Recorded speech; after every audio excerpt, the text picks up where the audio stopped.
I am Lamar, 70 years old, and somehow still standing after my own son tried to erase me from the life I built.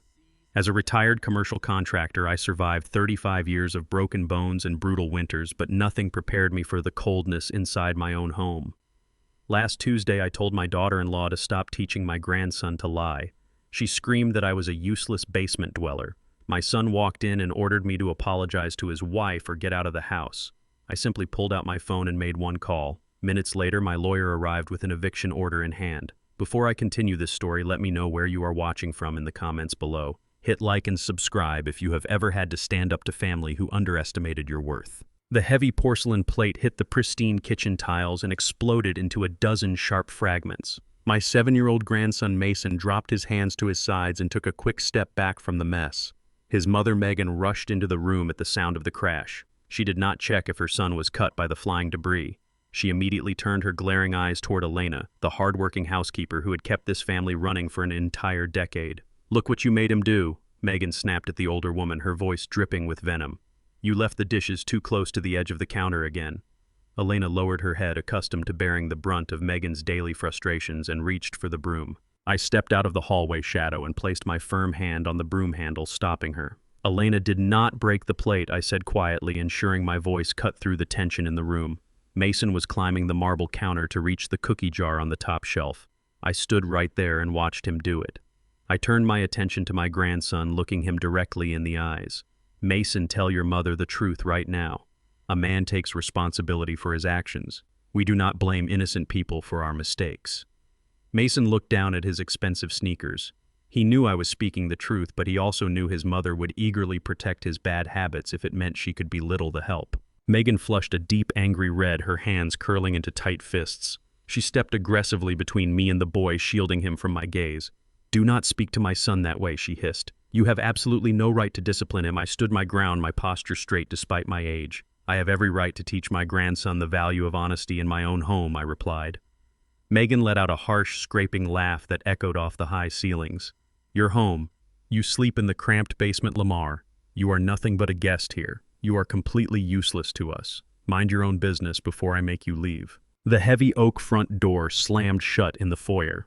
My son Jordan walked into the kitchen, casually loosening his expensive silk tie. He took one look at his wife's furious face and the broken porcelain scattered across the floor. He did not ask what happened. He did not assess the situation. He walked directly up to me, his jaw set in a hard line. "What did you do to her?" Jordan demanded, stepping into my personal space. "I asked your son to tell the truth," I said smoothly. "Your wife prefers to blame the housekeeper to protect his pride. I will not allow a child to learn cowardice under this roof." Jordan pointed his finger inches from my chest. "Apologize to my wife right now or get out of this house." I looked at the boy I had raised from a child into a man. I worked 35 years pulling grueling double shifts as the first black commercial contractor in this county. I destroyed my knees and my back on construction sites just to pay for your Ivy League business degree in cash. I surrendered the massive master bedroom to you and Megan because you claimed you needed the space to build your family. You took my lifelong generosity and turned it into a weapon against me. You mistook my quiet endurance for weakness. I did not raise my voice to match his volume. I did not argue with a man who had already made up his mind. Anger is a loud and sloppy emotion, and I prefer absolute precision. I turned my back to them, pulled my smartphone from my pocket, and dialed a number I had kept on speed dial for 3 long weeks.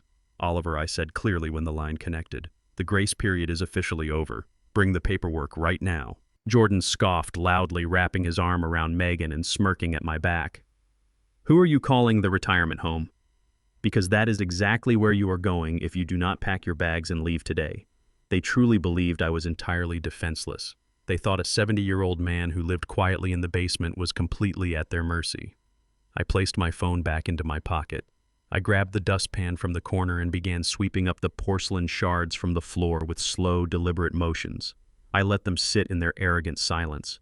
I did not offer another word of explanation. I simply cleaned the floor, ensuring Elena would not have to deal with the mess my entitled grandson had created. Jordan and Megan stood there whispering to each other about how they would finally move my belongings into a cheap storage unit by the weekend. They were already redesigning the basement in their minds, measuring the space for a private gym. 12 minutes later, the heavy brass knocker on the front door echoed loudly through the foyer. Jordan marched to the door and yanked it open, expecting a package delivery. Oliver stood on the porch. He wore a sharp charcoal suit and held a thick leather binder tightly under his arm. "Can I help you?" Jordan asked, physically blocking the doorway. Oliver bypassed Jordan entirely, stepping smoothly into the foyer and locking eyes with me. "Lamar, the legal filings are complete," Oliver said. "Get out of my house," Jordan barked, stepping aggressively into Oliver's path. "We do not accept solicitors here." Oliver opened the leather binder. He extracted a crisp watermark document and pressed it directly into Jordan's chest. "Jordan, you are hereby served with an immediate eviction notice. You and your wife have exactly 1 hour to vacate these premises." Megan pushed past her husband, snatching the paper from his hands. "Eviction." "You are insane. Jordan owns this house. His father transferred the deed to us 2 years ago. Lamar transferred the deed to a blind heritage trust." Oliver corrected her, his voice devoid of any emotion. He appointed Jordan as a temporary manager of the estate. Lamar remains the sole trustee and the absolute owner of the property. "I terminated your managerial status at 9 o'clock this morning. You are currently trespassing on private property." Jordan's hands began to shake uncontrollably. The smug arrogance drained entirely from his face, replaced by pure, unfiltered desperation. He lunged forward and grabbed his phone from his pocket. "You are not taking my house away from me. I am calling the police. We will see who they believe, a successful young businessman or a senile old man who has lost his mind." He dialed 911 right in front of us. He was deliberately weaponizing the police against his own father to force an emergency psychiatric hold. He thought the badge would save him from the consequences of his own greed. The piercing wail of police sirens cut through the tense silence of my foyer. Red and blue lights flashed through the large front windows, casting long, erratic shadows across the hardwood floors I had installed myself. 2 patrol cars skidded to a halt in my driveway. Jordan did not wait for the officers to approach the porch. He burst through the front door, sprinting toward them with his hands raised in a theatrical display of distress. He was putting on the performance of a lifetime, intercepting the 2 uniformed officers before they even reached the walkway. I stood in the doorway with Oliver by my side, watching my own flesh and blood orchestrate a vicious lie. "Officer, thank God you arrived so quickly," Jordan gasped, his voice trembling with manufactured panic. "You have to help my family. My father is suffering from severe advanced dementia. He is completely detached from reality. He hired this fraudulent lawyer to try and throw my wife and child out onto the street. He is aggressive, unpredictable, and a direct physical danger to my 7-year-old son. We are terrified." Megan immediately stepped out onto the porch right on cue. She pulled young Mason tightly against her side, burying the confused boy's face into her expensive designer blouse to hide the fact that he was perfectly fine. She looked at the officers with wide, fearful eyes. "He was threatening our housekeeper earlier," Megan lied without a shred of hesitation. "He is entirely out of control. We need him removed from the premises immediately. We are officially requesting an emergency psychiatric hold. He needs to be taken to a facility where he can be restrained and evaluated before he hurts one of us." They were attempting to strip me of my bodily autonomy. They wanted the state to lock me in a padded room so they could steal my home. The lead officer rested his hand cautiously on his duty belt, his eyes darting between Jordan's frantic display and my perfectly calm posture. He stepped onto the porch, assessing the situation with a hardened gaze. Before the officer could speak a single word to me, Oliver stepped forward. My lawyer did not raise his voice. He did not match Jordan's frantic energy. He simply reached into his leather binder and produced a thick, sealed manila envelope. "Officer, my name is Oliver, and I am the senior legal counsel representing Lamar," Oliver stated with absolute professional authority. "Inside that envelope you will find a comprehensive psychiatric evaluation. It was conducted exactly 48 hours ago by the chief of neurology at the state medical board. That document legally and undeniably certifies that my client is in perfect mental health. He has no cognitive decline, no dementia, and poses zero threat to anyone. You will also find the absolute, unencumbered deed to this property proving Lamar is the sole owner." The lead officer broke the seal and scanned the official medical documents. I watched the tension leave his shoulders. He looked up, his expression shifting from cautious concern to stern, uncompromising detachment. He turned his attention back to Jordan. "Sir, these documents are verified and legally binding," the officer said firmly. "Your father owns this property free and clear. He has served you with a lawful eviction notice terminating your stay. You are not a tenant, and you have no lease. You have exactly 1 hour to pack your essential personal belongings and vacate the premises. If you or your wife refuse to leave when that hour is up, I will personally arrest both of you for criminal trespassing." Jordan stepped backward as if he had been physically struck. The police were not going to save him. The heavy reality of the officer's ultimatum crushed the remaining arrogance out of my son. Jordan stared at the police, then turned and marched up the grand staircase, his heavy footsteps echoing through the house he no longer controlled. Megan followed closely behind him, dragging a bewildered Mason by the arm. I did not waste time celebrating this small victory. I knew the kind of desperate greed operating under my roof. I turned away from the foyer and walked down the narrow hallway toward my basement bedroom. I needed to secure my heavy iron safe before they tried to damage it. As I reached the bottom of the wooden stairs, a harsh metallic scraping sound echoed from the back of my closet.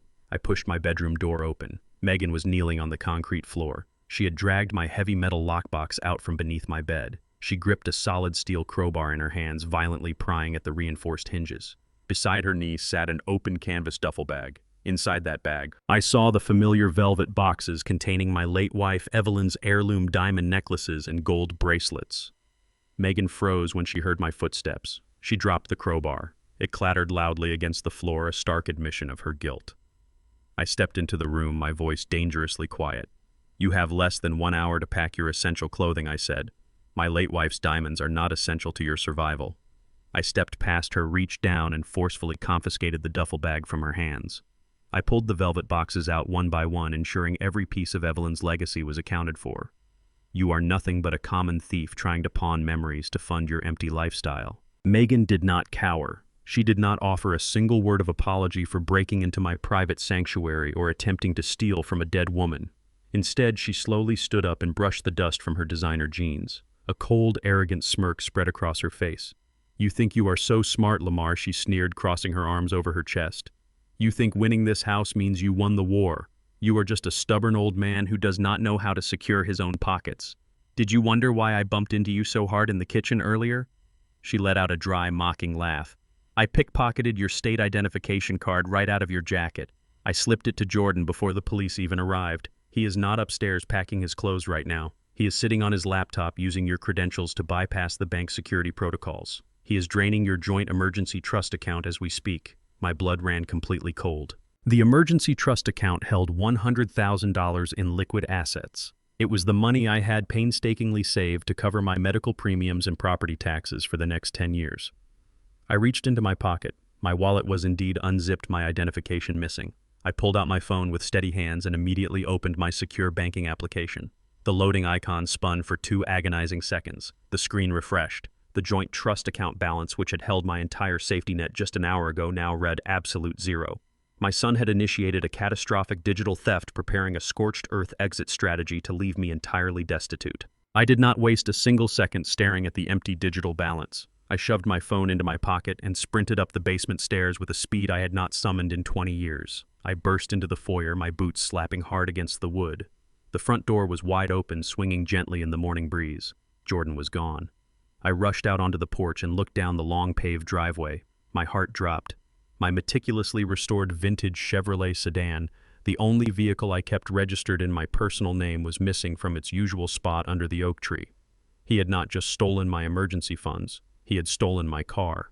But the vehicle itself was not the real catastrophe. Hidden deep inside the locking glove compartment of that Chevrolet was my physical master ledger. It was a thick, leather-bound book containing the direct routing numbers and access codes to my commercial real estate holding company. It was the absolute key to my entire life's work. Oliver stepped out onto the porch right behind me, reading the panic on my face. "Jordan has my ledger," I told him, my voice tight with urgency. "The money transfer is pending a wire authorization. He has to verify a sum that large in person. He is heading to the First National Bank downtown right now." Oliver did not ask questions. He ran straight to his sleek black sedan parked on the street and unlocked the doors. "Get in," he commanded. We tore away from the curb tires, screeching against the asphalt. We fought through the heavy morning city traffic, swerving around delivery trucks and blasting through yellow lights. I stared out the passenger window, my jaw clenched tight. I had spent my entire adult life building a financial fortress to protect my family, and now my own son was using the keys I gave him to lock me out in the cold. Every second counted. If that wire cleared, the money would bounce through offshore shells and disappear forever. We arrived at the First National Bank just as the lobby clock struck 11. I pushed through the heavy glass doors without breaking my stride. The main floor was crowded with morning customers, but I did not stop at the teller line. I scanned the room and locked my eyes on the glass-walled manager's office at the far back. Jordan was sitting comfortably in a plush leather chair. He held my physical ledger book securely in his lap. He was smiling and speaking in a smooth, animated tone to the branch manager, a man named Bradley. I marched straight past the security guard, shoved the glass door open, and stepped inside. "Do not authorize that wire transfer," I demanded, my voice projecting undeniable authority. Bradley looked up, visibly startled by my sudden entrance. Jordan spun around in his chair. He did not look guilty. He immediately adopted a face of deep theatrical concern. "Dad," Jordan said gently, putting his hand to his chest. He turned his attention back to the manager. "Bradley, I apologize for this disruption. My father wandered off from his medical care aid again today. He is severely confused and highly combative. I am just trying to transfer his funds into a secure medical trust to pay for his assisted living facility." Jordan slid a crisp piece of paper across the desk. It was the forged medical power of attorney. Bradley looked at the document, then looked up at me. He took in my plain work clothes and my distressed, urgent demeanor. The racial and generational bias was immediate and painfully obvious. Bradley saw a sharp, well-dressed younger man selflessly caring for his declining, erratic black father. "Mr. Turner," Bradley said to me, his tone dripping with thick condescension, "please sit down and remain calm. Your son is legally handling everything to ensure you get the proper medical care you need." I did not sit down. I stepped directly up to the edge of the mahogany desk and looked Bradley square in the eyes. "That piece of paper is a complete forgery," I stated, my voice steady and unyielding. "I never signed a medical power of attorney, and I am in full possession of my faculties." Jordan let out a loud, dramatic sigh, shaking his head. "He forgets what he signs on a daily basis," Jordan lied smoothly. "It breaks my heart to see him like this. Please, Bradley, process the wire before he causes a scene and forces me to involve the police." Oliver stepped into the office right beside me. He dropped his heavy leather binder onto the desk with a loud thud that made Bradley flinch. "I am Oliver, senior legal counsel representing Lamar," he announced. "The document you are holding was notarized by a man currently facing federal indictment for fraud. It holds absolutely no legal weight." Bradley frowned, adjusting his expensive tie. "Gentlemen, this is a civil family dispute. Jordan is listed as a secondary signer on this joint account. Without a court order explicitly freezing the assets, I am legally obligated to process his wire request." Jordan smiled. It was a cold, victorious smirk. He thought he had outmaneuvered the law with simple banking technicalities. "You missed a critical detail when you audited my accounts behind my back, Jordan," I said. "The joint account was never a standard checking account. It is a strict subsidiary of my primary heritage trust." I reached into Oliver's binder and pulled out a single red-stamped document. "Read the specific stipulations on the original commercial charter, Bradley." I handed the heavy parchment to the manager. Bradley scanned the highlighted paragraph. The color drained completely from his face. "The trust charter explicitly states that any financial transfer exceeding $10,000 requires the physical biometric fingerprint authorization of the primary trustee." Bradley read aloud, his voice shaking. He looked at Jordan. "I have to freeze this wire immediately." Jordan froze in his leather chair. The smug confidence evaporated from his features, replaced by genuine, suffocating panic. "Fingerprint authorization." Jordan stammered, his eyes darting frantically around the small office. "That is an archaic security measure. Nobody uses physical biometrics anymore." "I do," I replied, staring down at the man who had tried to ruin me. "Because I always knew the boy I raised was arrogant enough to try and steal from my wallet, but he could never steal my hands." I turned my attention back to the pale branch manager. "Cancel the transfer permanently, Bradley. Flag this entire account for fraudulent activity and call the Financial Crimes Unit right now. My son just presented a forged legal document to a federal banking institution." The reality of federal prison finally hit Jordan. He was not trying to win the argument anymore. He was trying to destroy the evidence. Jordan leaped out of his chair with terrifying speed. He grabbed a heavy, solid brass paperweight off Bradley's desk. He did not swing it at me. He lunged toward the glass wall of the office and slammed the brass weight directly into the red fire alarm pull station. The thick plastic casing shattered. The bank instantly erupted into absolute chaos. Deafening sirens blared from the ceiling speakers. Blinding white strobe lights flashed aggressively across the lobby. Customers screamed in panic and stampeded toward the front exit doors. In the sheer confusion of the moment, Jordan violently shoved his shoulder into my chest, knocking me hard against the wooden doorframe. I stumbled back, catching my balance just in time to see him snatch my physical master ledger off the desk. He sprinted out of the office and vanished into the screaming, chaotic crowd, clutching the book that held the keys to my entire commercial empire. Oliver and I did not hesitate. We sprinted through the bank's rear emergency exit, the heavy metal door slamming shut behind us. The alleyway smelled of damp asphalt and exhaust. We ran toward the adjacent concrete parking structure, our footsteps echoing against the walls. I knew exactly where Jordan was heading. The vintage Chevrolet sedan was parked on the second level, a pristine machine I had rebuilt entirely by hand. As we reached the bottom of the concrete ramp, the familiar deep roar of the Chevrolet's engine echoed through the garage. Tires screeched violently against the pavement. Jordan was accelerating down the ramp, gripping the steering wheel with white knuckles. He did not tap the brakes as he approached the exit lane. He slammed his foot on the gas. The wooden toll gate barrier splintered into pieces as the heavy steel bumper of the Chevrolet smashed straight through it. Jordan thought he had executed the perfect escape. He thought he was free, carrying the master ledger that held the keys to my entire financial empire. He did not realize that Bradley, the bank manager, had triggered a silent alarm the moment Jordan smashed the fire pole station. The police response was immediate and overwhelming. As Jordan tore out of the parking garage and into the narrow alleyway, he met a solid wall of black and white. 3 police cruisers had rapidly formed a barricade, completely blocking the only exit to the main street. Jordan slammed on the brakes. The vintage car skidded wildly across the pavement, the tires smoking before crashing heavily into the reinforced bumper of the lead cruiser. The impact shattered the Chevrolet's headlights and crumpled the hood. Officers swarmed the alleyway in seconds, their weapons drawn and aimed directly at the driver's side window. "Step out of the vehicle and keep your hands where we can see them," the lead officer shouted, his voice cutting through the wailing sirens. Jordan slowly pushed the damaged car door open. He stepped out onto the asphalt, his hands raised high above his head. The physical master ledger was still tucked desperately under his arm. He looked at the line of officers, then glanced down the alley and saw me standing there with Oliver. The last shred of his arrogant bravado vanished. He looked exactly like what he was, a trapped, desperate thief. The lead officer approached him, kicking the ledger out of his hands before securing heavy steel handcuffs around Jordan's wrists.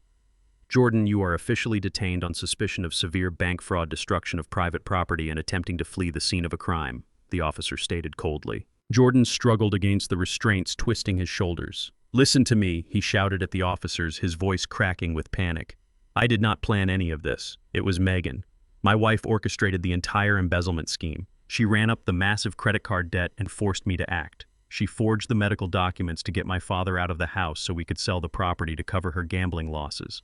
I am a victim of her manipulation." He was throwing his own wife to the wolves to save himself. A yellow taxicab pulled into the mouth of the alley, forced to stop behind the police barricade. The rear door opened and Megan stepped out. She held her duffel bag tightly. She had clearly fled the estate and tracked Jordan's exact location using their shared phone application. She heard every single word of his desperate confession. Megan dropped her bag onto the street. She stared at her husband with absolute, unfiltered disgust. "You pathetic coward," Megan spat, walking directly toward the police line. "You told me the trust was vulnerable. You bought the forged power of attorney from your college frat brother. I only bought the clothes and the cars because you assured me the old man's money was practically ours already." She reached into her designer purse and pulled out a cheap plastic phone. She turned to the lead officer. "Check his breast pocket. He has a second phone. He uses it to communicate with the professional forger. He has been planning to declare his father incompetent for 6 solid months. I have the entire text message history backed up on my cloud drive. Here is the physical proof." Jordan's face twisted in pure rage. He lunged toward Megan, but the officers held him back effortlessly. "You ruined my life," he screamed at her. "You ruined your own life," I said, walking slowly toward him. The officers placed Megan in handcuffs, charging her with grand larceny and conspiracy. The police secured both Jordan and Megan in the back of separate cruisers. I watched the doors slam shut, sealing their fates. I walked over to the crumpled remains of my vintage Chevrolet. The driver's side door was still open. I reached into the front seat and retrieved my heavy leather-bound master ledger from where the officer had kicked it. I brushed the dirt from the cover. I needed to ensure my assets were secure before the police took the ledger into evidence. I opened the book and flipped directly to the center section. My heart stopped. The specific crucial page containing the digital access codes and routing numbers to my primary commercial real estate holding company was missing. It had been violently ripped out of the binding, leaving only a jagged edge of paper behind. Jordan had not just been trying to escape with the book. He had extracted the most valuable information it contained. I stood in the alleyway staring at the jagged edge of paper bound inside the leather spine. The missing page held the primary digital access codes to the Vanguard Commercial Holding Company. It was the absolute failsafe for my entire real estate portfolio. I thought back to the agonizing seconds before the police dragged Jordan from the driver's seat. I remembered seeing his thumb moving frantically over the screen of his burner phone. He was not texting his defense lawyer. He was sending those vital access codes to the only man in this city desperate enough to buy stolen corporate leverage at a steep, immediate discount. A man named Griffin. For 25 years, Griffin had been trying to swallow up the commercial block I owned. Griffin was a ruthless white developer who specialized in predatory acquisitions and aggressive gentrification. He built luxury glass high-rises on the graves of minority-owned businesses. I had rejected his buyout offers to his face dozens of times, telling him my legacy was absolutely not for sale. Jordan knew exactly how much I despised Griffin. That made Griffin the perfect buyer for a vindictive son looking to liquidate a stolen empire in less than 10 minutes.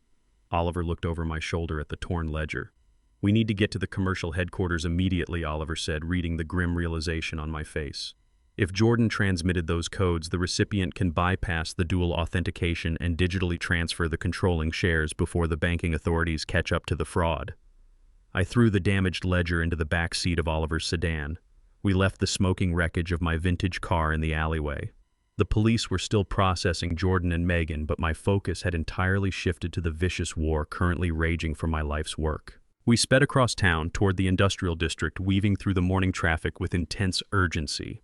I had laid the thick brick foundation of the Vanguard headquarters with my own 2 hands back when the city actively refused to grant construction loans to black contractors. The building stood as a towering monument to 35 years of unyielding grit and survival. As Oliver turned his sedan onto the main commercial avenue, my stomach tightened into a knot. 2 massive armored transport vans were illegally parked across my primary loading docks. 4 men wearing heavy tactical vests and private security badges stood shoulder to shoulder in front of the main glass entry doors. They were actively and physically barring my veteran staff from entering the building. I stepped out of the vehicle and marched directly toward the glass doors.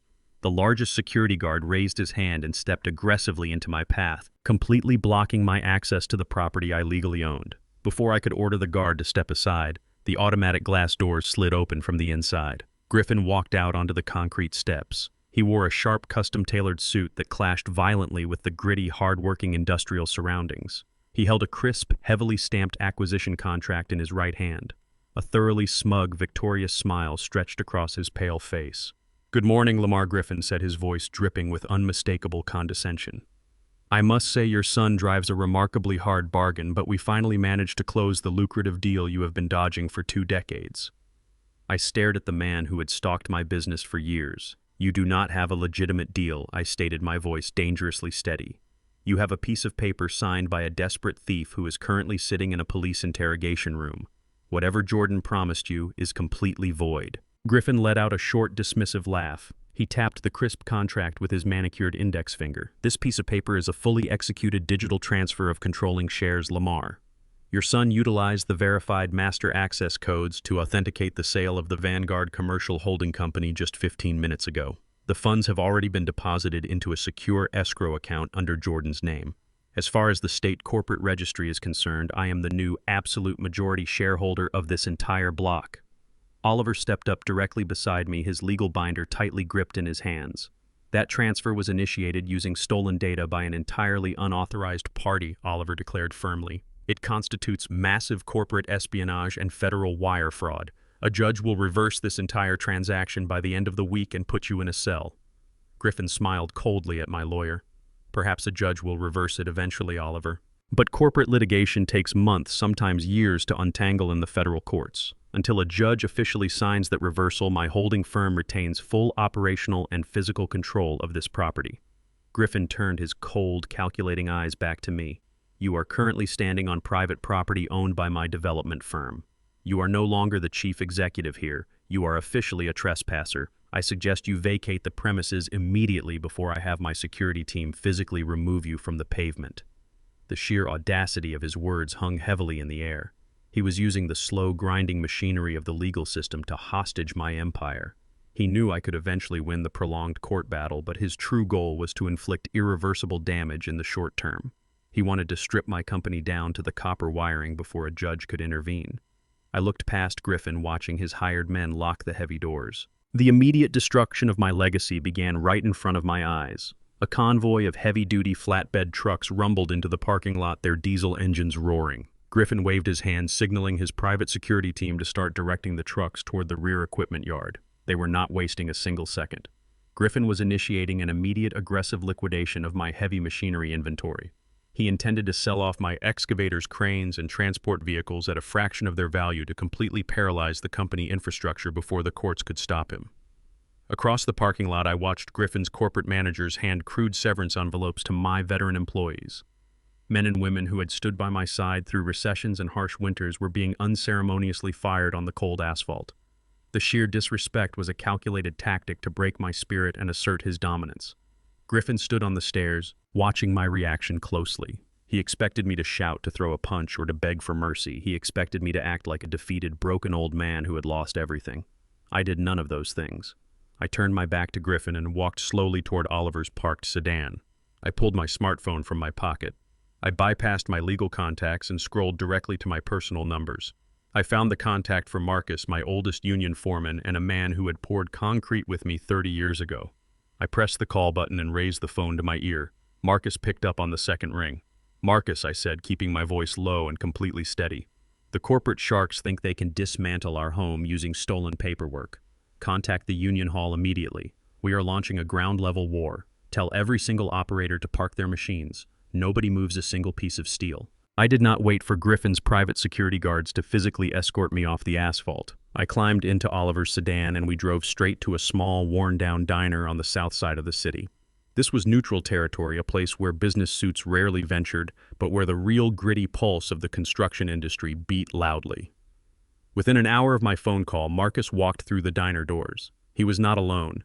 He had brought 5 of my most trusted veteran foremen, black and brown men, whose hands bore the exact same thick, permanent calluses as my own. These men had poured concrete with me back when local banks openly refused our commercial loans.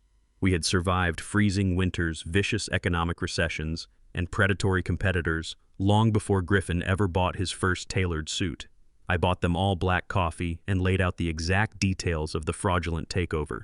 I explained how my own son had handed the keys of our shared empire to a corporate scavenger using stolen digital codes. I did not have to beg or manipulate them. I simply reminded them of our 40 years of mutual survival and shared respect. I built this company to ensure men like us could put food on the table without bowing to corporate sharks, I told them, maintaining a steady, unwavering gaze around the booth. Griffin plans to liquidate our heavy machinery by tomorrow morning and replace all veteran union labor with cheap, non-union contractors. He wants to sell our legacy for scrap metal. Are we going to let a common thief dismantle our home? Marcus set his heavy coffee mug down on the Formica table with a loud thud. He looked at the other foreman, then looked directly back to me. "Nobody moves a single piece of steel without your direct authorization," Lamar, Marcus stated firmly. "We shut the entire city down at dawn." The sun had barely breached the city skyline the next morning when the massive gears of Griffin's newly acquired logistics empire completely ground to a halt.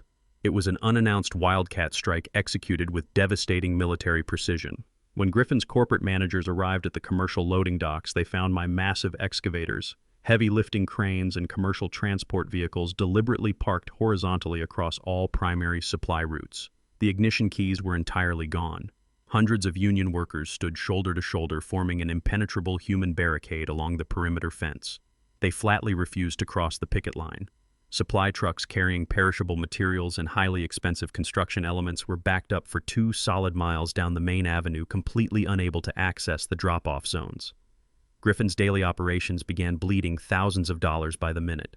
Without active heavy machinery operators, his highly leveraged luxury development projects across the city were instantly paralyzed.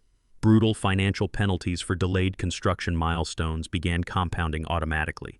He had purchased a stolen company expecting a seamless, highly profitable transition. Instead, he had bought a heavily fortified war zone.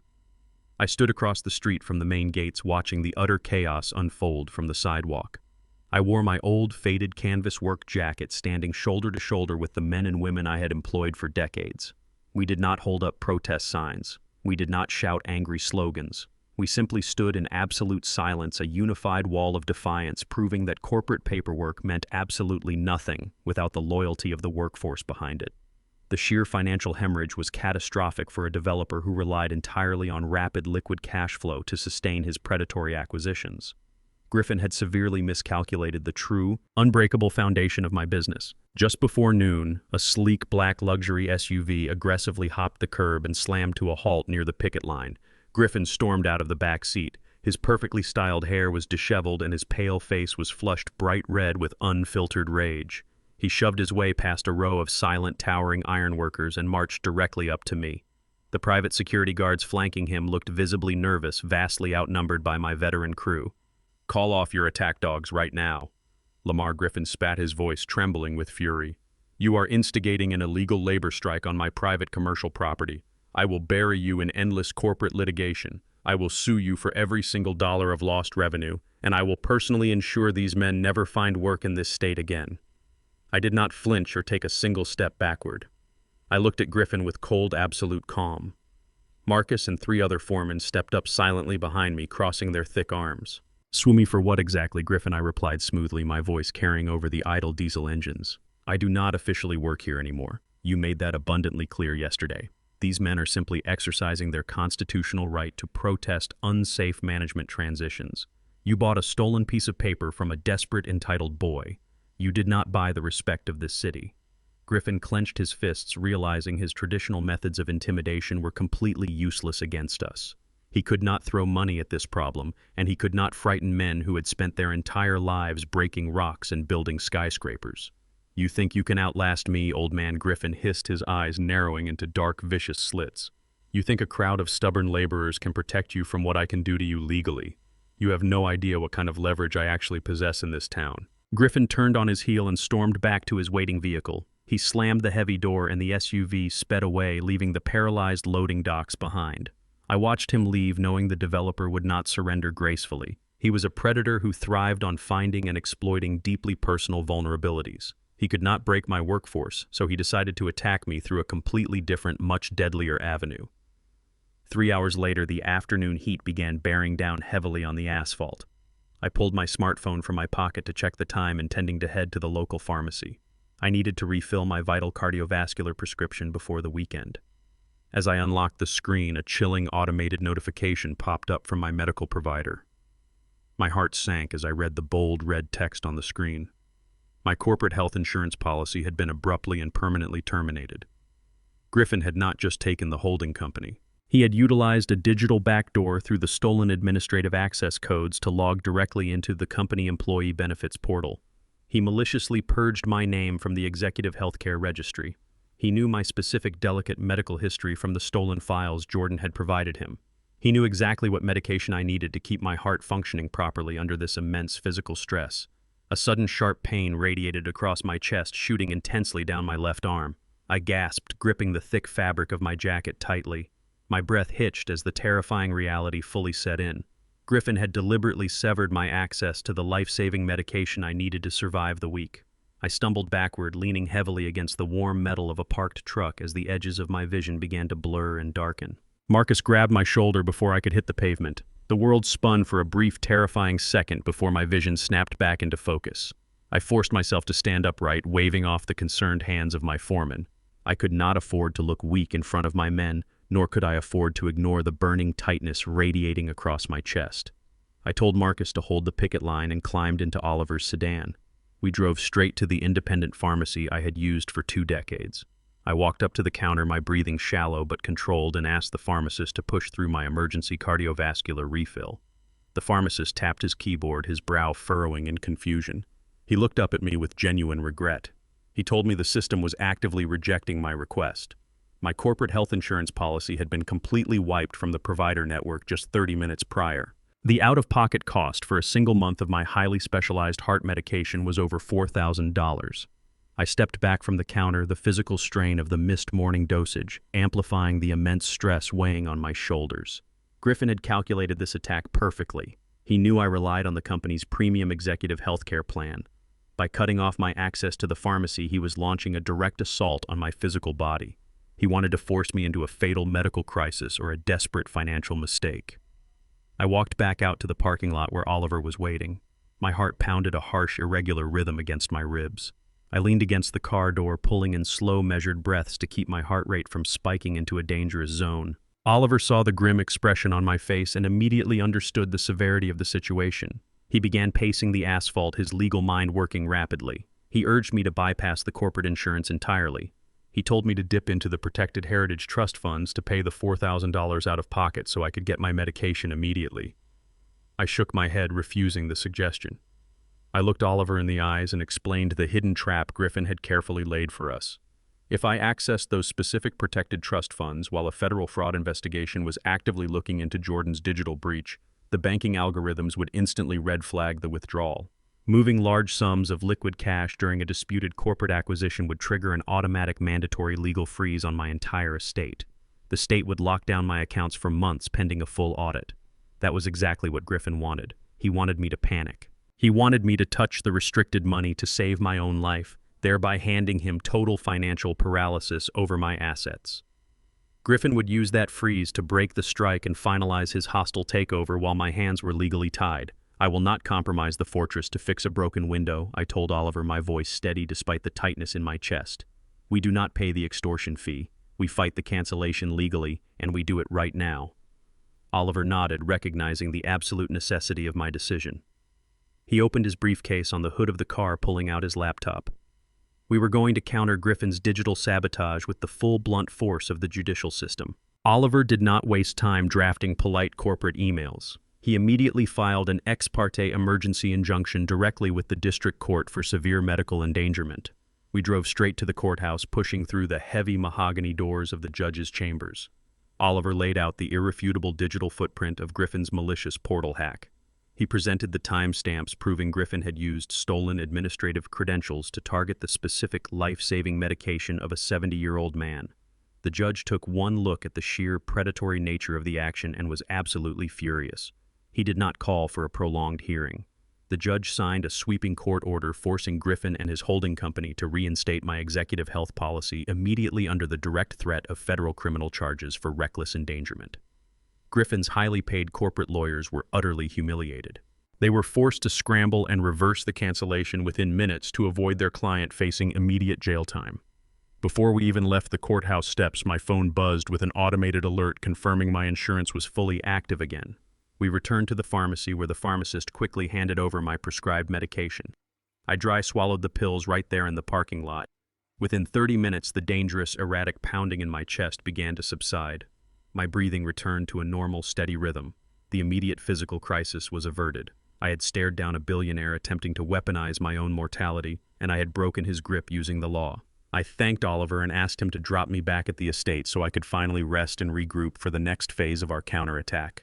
Oliver pulled his sedan into my long driveway, leaving me at the edge of the front walkway. The police cruisers were long gone, and the heavy afternoon sun cast a warm glow over the quiet property. I walked slowly up the brick path, feeling the deep exhaustion settling into my bones. I was ready to lock the doors and sleep for a few hours. However, the momentary peace was violently shattered before I even reached the front steps. A stranger wearing a cheap windbreaker was sitting on my porch bench. He stood up the moment I approached, holding a thick stack of manila folders. He asked if I was Lamar. When I confirmed my identity, he shoved the heavy stack of legal documents firmly into my chest and walked away without another word. I stood on the porch, staring down at the thick legal filing. The plaintiff listed on the front page was Megan. She had apparently secured her release on bail while I was fighting for my medication at the courthouse. She wasted absolutely no time launching her retaliation. She had filed a massive aggressive civil suit in family court. She was not suing for financial damages. She was demanding the immediate total transfer of the estate deed directly into her name on behalf of my 7-year-old grandson, Mason. The preliminary injunction claimed that I had created a violent, deeply unstable, and fundamentally unsafe environment for the child. She was using my grandson as a human shield to steal the property her husband had failed to secure. I gripped the paperwork tightly, realizing the war had just shifted from the corporate boardroom directly into family court. The fluorescent lights of the family courtroom buzzed overhead, casting a sterile, unforgiving glare over the heavy mahogany benches. I sat beside Oliver, my posture perfectly straight, my hands folded on the defense table. Across the wide aisle, Megan sat next to her highly paid, incredibly slick civil attorney. She had traded her usual flashy designer clothes for a conservative muted gray dress designed specifically to make her look like a vulnerable, terrified mother. Her lawyer stood before the judge, launching into a vicious, deeply calculated character assassination. He paced the floor dramatically, waving a stack of completely fabricated incident reports. He painted me not as a hard-working, loving grandfather, but as a deeply unstable, violent old man who was actively holding a 7-year-old boy hostage in a highly toxic environment. He boldly claimed the wildcat strike I recently orchestrated at my commercial property was absolute proof of my erratic, dangerous temperament. He told the judge I was actively inviting violent corporate warfare to my own front door. Megan took the witness stand next. She put on an award-winning performance. She manufactured real tears, her voice breaking at precisely the right moments to maximize the emotional impact. She testified that my house was an absolute war zone, completely unfit for an innocent child. She pleaded with the judge to strip me of my temporary physical custody and legally transfer the deed of my entire estate directly into her name. She aggressively argued it was the only possible way to secure Mason's financial and physical future from a man rapidly losing his grip on reality. She looked the judge right in the eyes and swore she was only acting out of pure, desperate maternal love. I did not interrupt her lies. I did not show anger. I simply waited. When my name was finally called, I stood up and walked slowly to the witness box. I placed my hand on the Bible and swore to tell the absolute truth. Megan's lawyer immediately prepared to object, expecting me to launch into a bitter, emotional tirade defending my character against their slander. I did no such thing. Defending yourself against manufactured lies only gives those lies unnecessary weight.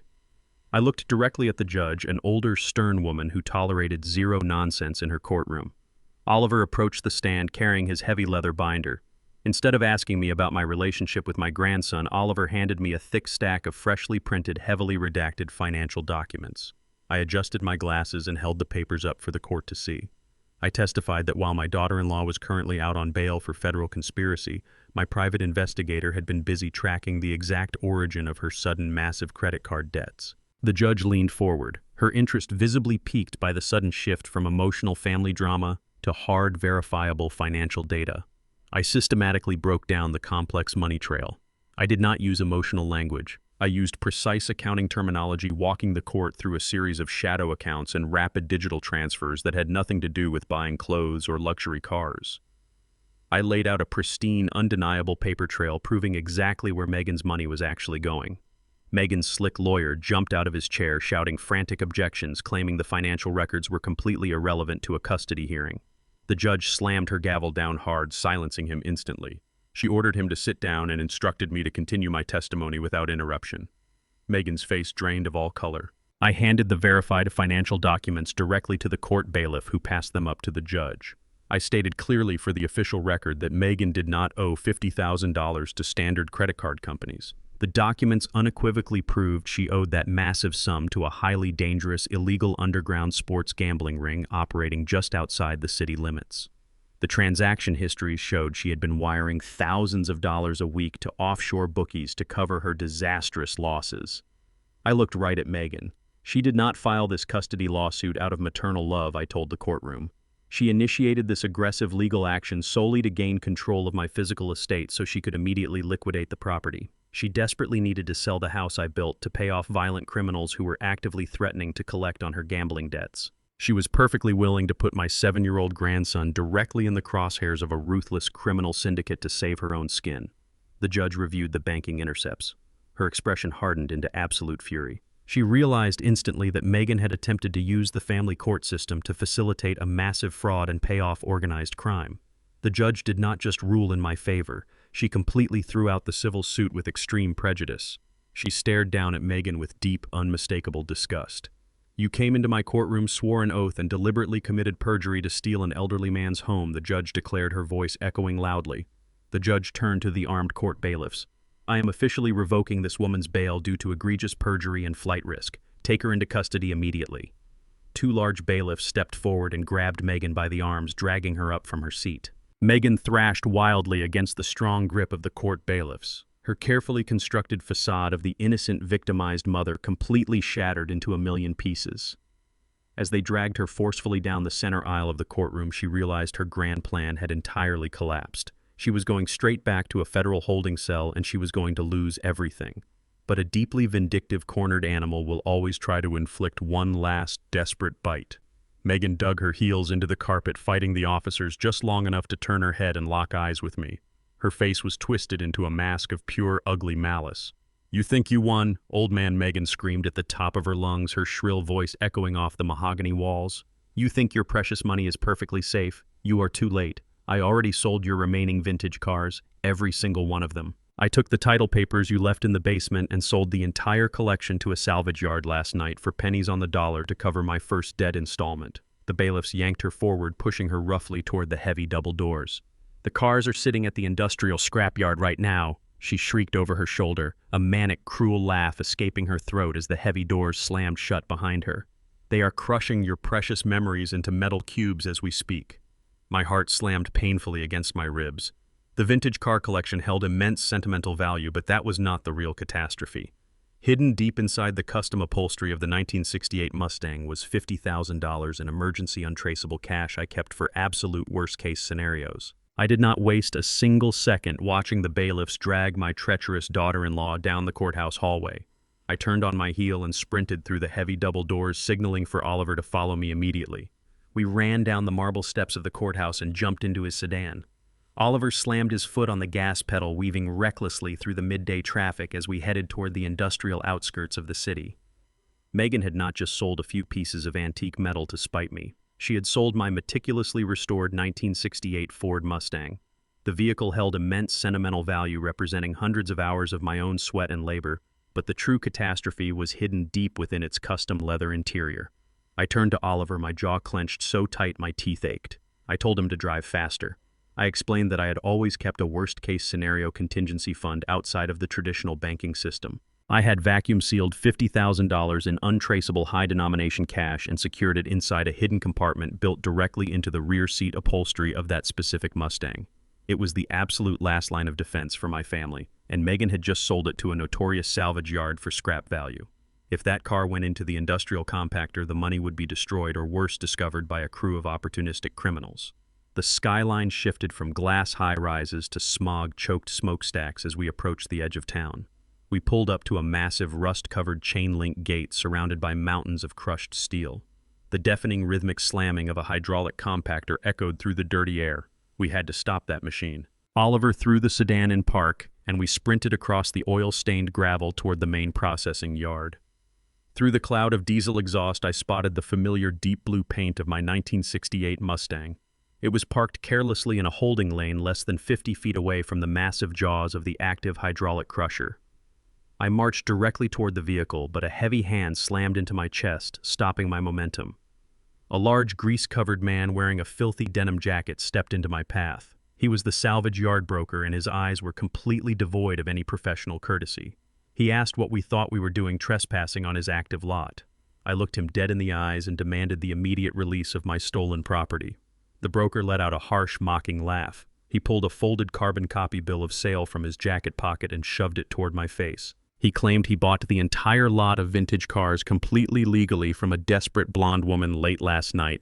He stated the transaction was final, and the vehicles were now officially scheduled for scrap.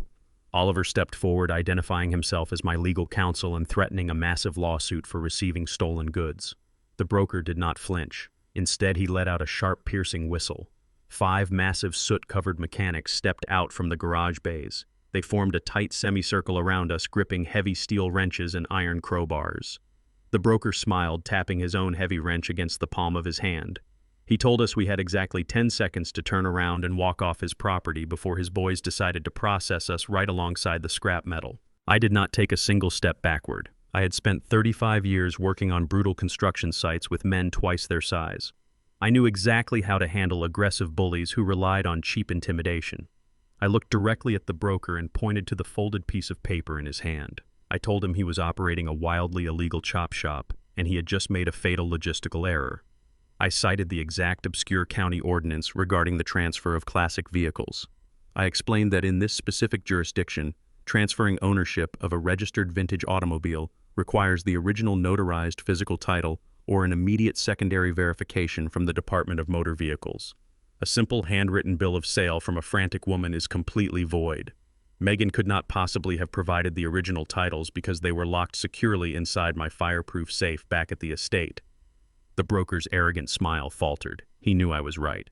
Oliver immediately pulled out his phone and dialed the direct line to the local county sheriff, a man we had dealt with extensively regarding my commercial properties. Oliver put the phone on speaker. He loudly reported an active hostile standoff involving violently stolen assets and a salvage yard operating without verified titles. The sheriff ordered the broker to stand down instantly under threat of a massive federal raid. The broker glared at me, his jaw working furiously as he weighed his options. He realized fighting me would cost him his entire illegal operation. He threw his hands up in the air and ordered his mechanics to back away. He aggressively instructed his crew to push my vehicles into the secure impound bay, effectively placing the cars back under my legal protection until the paperwork cleared. The moment the mechanic stepped away, I rushed directly to the passenger side of my 1968 Mustang. I did not care about the minor scratches on the door or the dust covering the pristine paint job. My only focus was the hidden emergency reserve. I reached into my pocket and pulled out a sharp, heavy-duty folding knife I always carried. I threw the car door open and climbed into the back seat. I jammed the blade directly into the premium leather upholstery, slicing a long, jagged line through the custom stitching. I ripped the foam padding aside and reached my hand deep into the concealed steel compartment I had welded myself years ago. My fingers scraped against the cold, bare metal. I froze, my breath catching in my throat. I tore more of the seating apart, desperately searching the dark cavity. The compartment was completely empty. The vacuum-sealed package containing $50,000 in emergency cash was entirely gone. Someone had meticulously sliced the leather from the underside, extracted the funds, and carefully tucked the seat back into place to hide the theft. I slowly stepped out of the vehicle, the bitter taste of defeat rising in my throat. Suddenly, my smartphone vibrated violently in my coat pocket. I pulled it out and looked at the illuminated screen. It was a text message from a scrambled temporary number, but I recognized the arrogant tone immediately. The message was from Jordan. He tauntingly thanked me for always keeping a paranoid stash of unmarked bills. He gloated that he had found the compartment while searching the car for the master ledger the previous day. The final sentence of his message turned my blood to absolute ice. Jordan had used my stolen emergency cash to post his own federal bail, and he was walking free. I drove back to the estate under the cover of a moonless night, the bitter reality of Jordan's text message burning in my mind. He had used my own hidden emergency funds to walk out of a federal holding cell. He was temporarily free, but he was entirely broke and facing decades in federal prison. A desperate man with nothing left to lose is the most dangerous kind of enemy. I locked the front doors, exhausted from the chaotic battle at the salvage yard, and finally lay down in my own bed. The silence of the house was absolute until the sharp, unmistakable sound of shattering glass echoed from the west wing. I opened my eyes, the darkness of my bedroom offering no comfort. I knew instantly who had breached my home. Jordan had not fled the city. He had come straight back to the source of his entitlement. I did not turn on the bedside lamp. I slipped out from under the covers and moved silently through the dark hallway. I knew the layout of this house perfectly because I had laid the foundation myself 30 years ago. I crept toward the heavy oak doors of my private study. A thin beam of light swept erratically across the mahogany bookshelves inside. Jordan was tearing through my filing cabinets, tossing decades of architectural blueprints and financial ledgers onto the Persian rug. He was hunting for the physical master will. He knew that if he could find and burn the original document, the state laws of intestacy would automatically declare him my sole legal heir upon my death. He intended to secure his inheritance by destroying my final wishes, ensuring his financial survival, even if it meant stepping over my grave to do it. I stepped into the doorway of the study, letting the ambient moonlight from the broken window illuminate my silhouette. Jordan spun around, dropping a heavy stack of tax documents. The bright beam of his flashlight hit my face. He looked absolutely feral. His tailored suit was wrinkled and heavily stained with dirt from climbing through the shattered window pane. The polished, arrogant executive I had confronted at the bank was completely gone, replaced entirely by a desperate, cornered thief. "What exactly are you looking for, Jordan?" I asked, my voice steady and cold.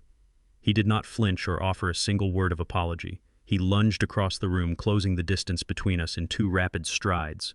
He grabbed the thick fabric of my robe and violently shoved me backward. My shoulders hit the heavy wooden doorframe hard, knocking the breath from my lungs. "I am done playing games with you, old man," Jordan hissed, his breath smelling heavily of cheap whiskey and pure panic. "Give me the combination to the wall safe right now. I know you keep the original will in there. I am going to burn it to ashes, and then I am going to sell this entire estate to the highest bidder to cover my legal defense fees. You are not going to leave me rotting in a federal cell while you play the righteous victim." The sheer physical aggression from my own son did not incite fear. It solidified my resolve. He was fully prepared to assault a 70-year-old man to save himself from the consequences of his own greed. I looked him dead in the eyes, my expression devoid of any parental warmth. "You sold your right to this legacy the moment you forged my medical records," I stated calmly. "You will not find salvation inside my safe." I did not attempt to overpower him physically. I simply reached my right hand deep into the pocket of my robe. My fingers closed securely around my smartphone. I discreetly pressed the tactile panic button I had programmed just 3 days prior. The new state-of-the-art smart home security system activated instantly. The heavy reinforced steel shutters I had recently installed over the study windows slammed downward with a deafening metallic crash, completely sealing the shattered glass from the outside world. The solid oak doors of the study automatically engaged their magnetic deadbolts, locking with a heavy, definitive click. The room was instantly plunged into absolute darkness, save for the weak beam of Jordan's dropped flashlight rolling aimlessly across the rug. Jordan released my robe, staggering backward as the cold reality of the trap set in. He ran to the window and beat his fists against the cold steel shutters.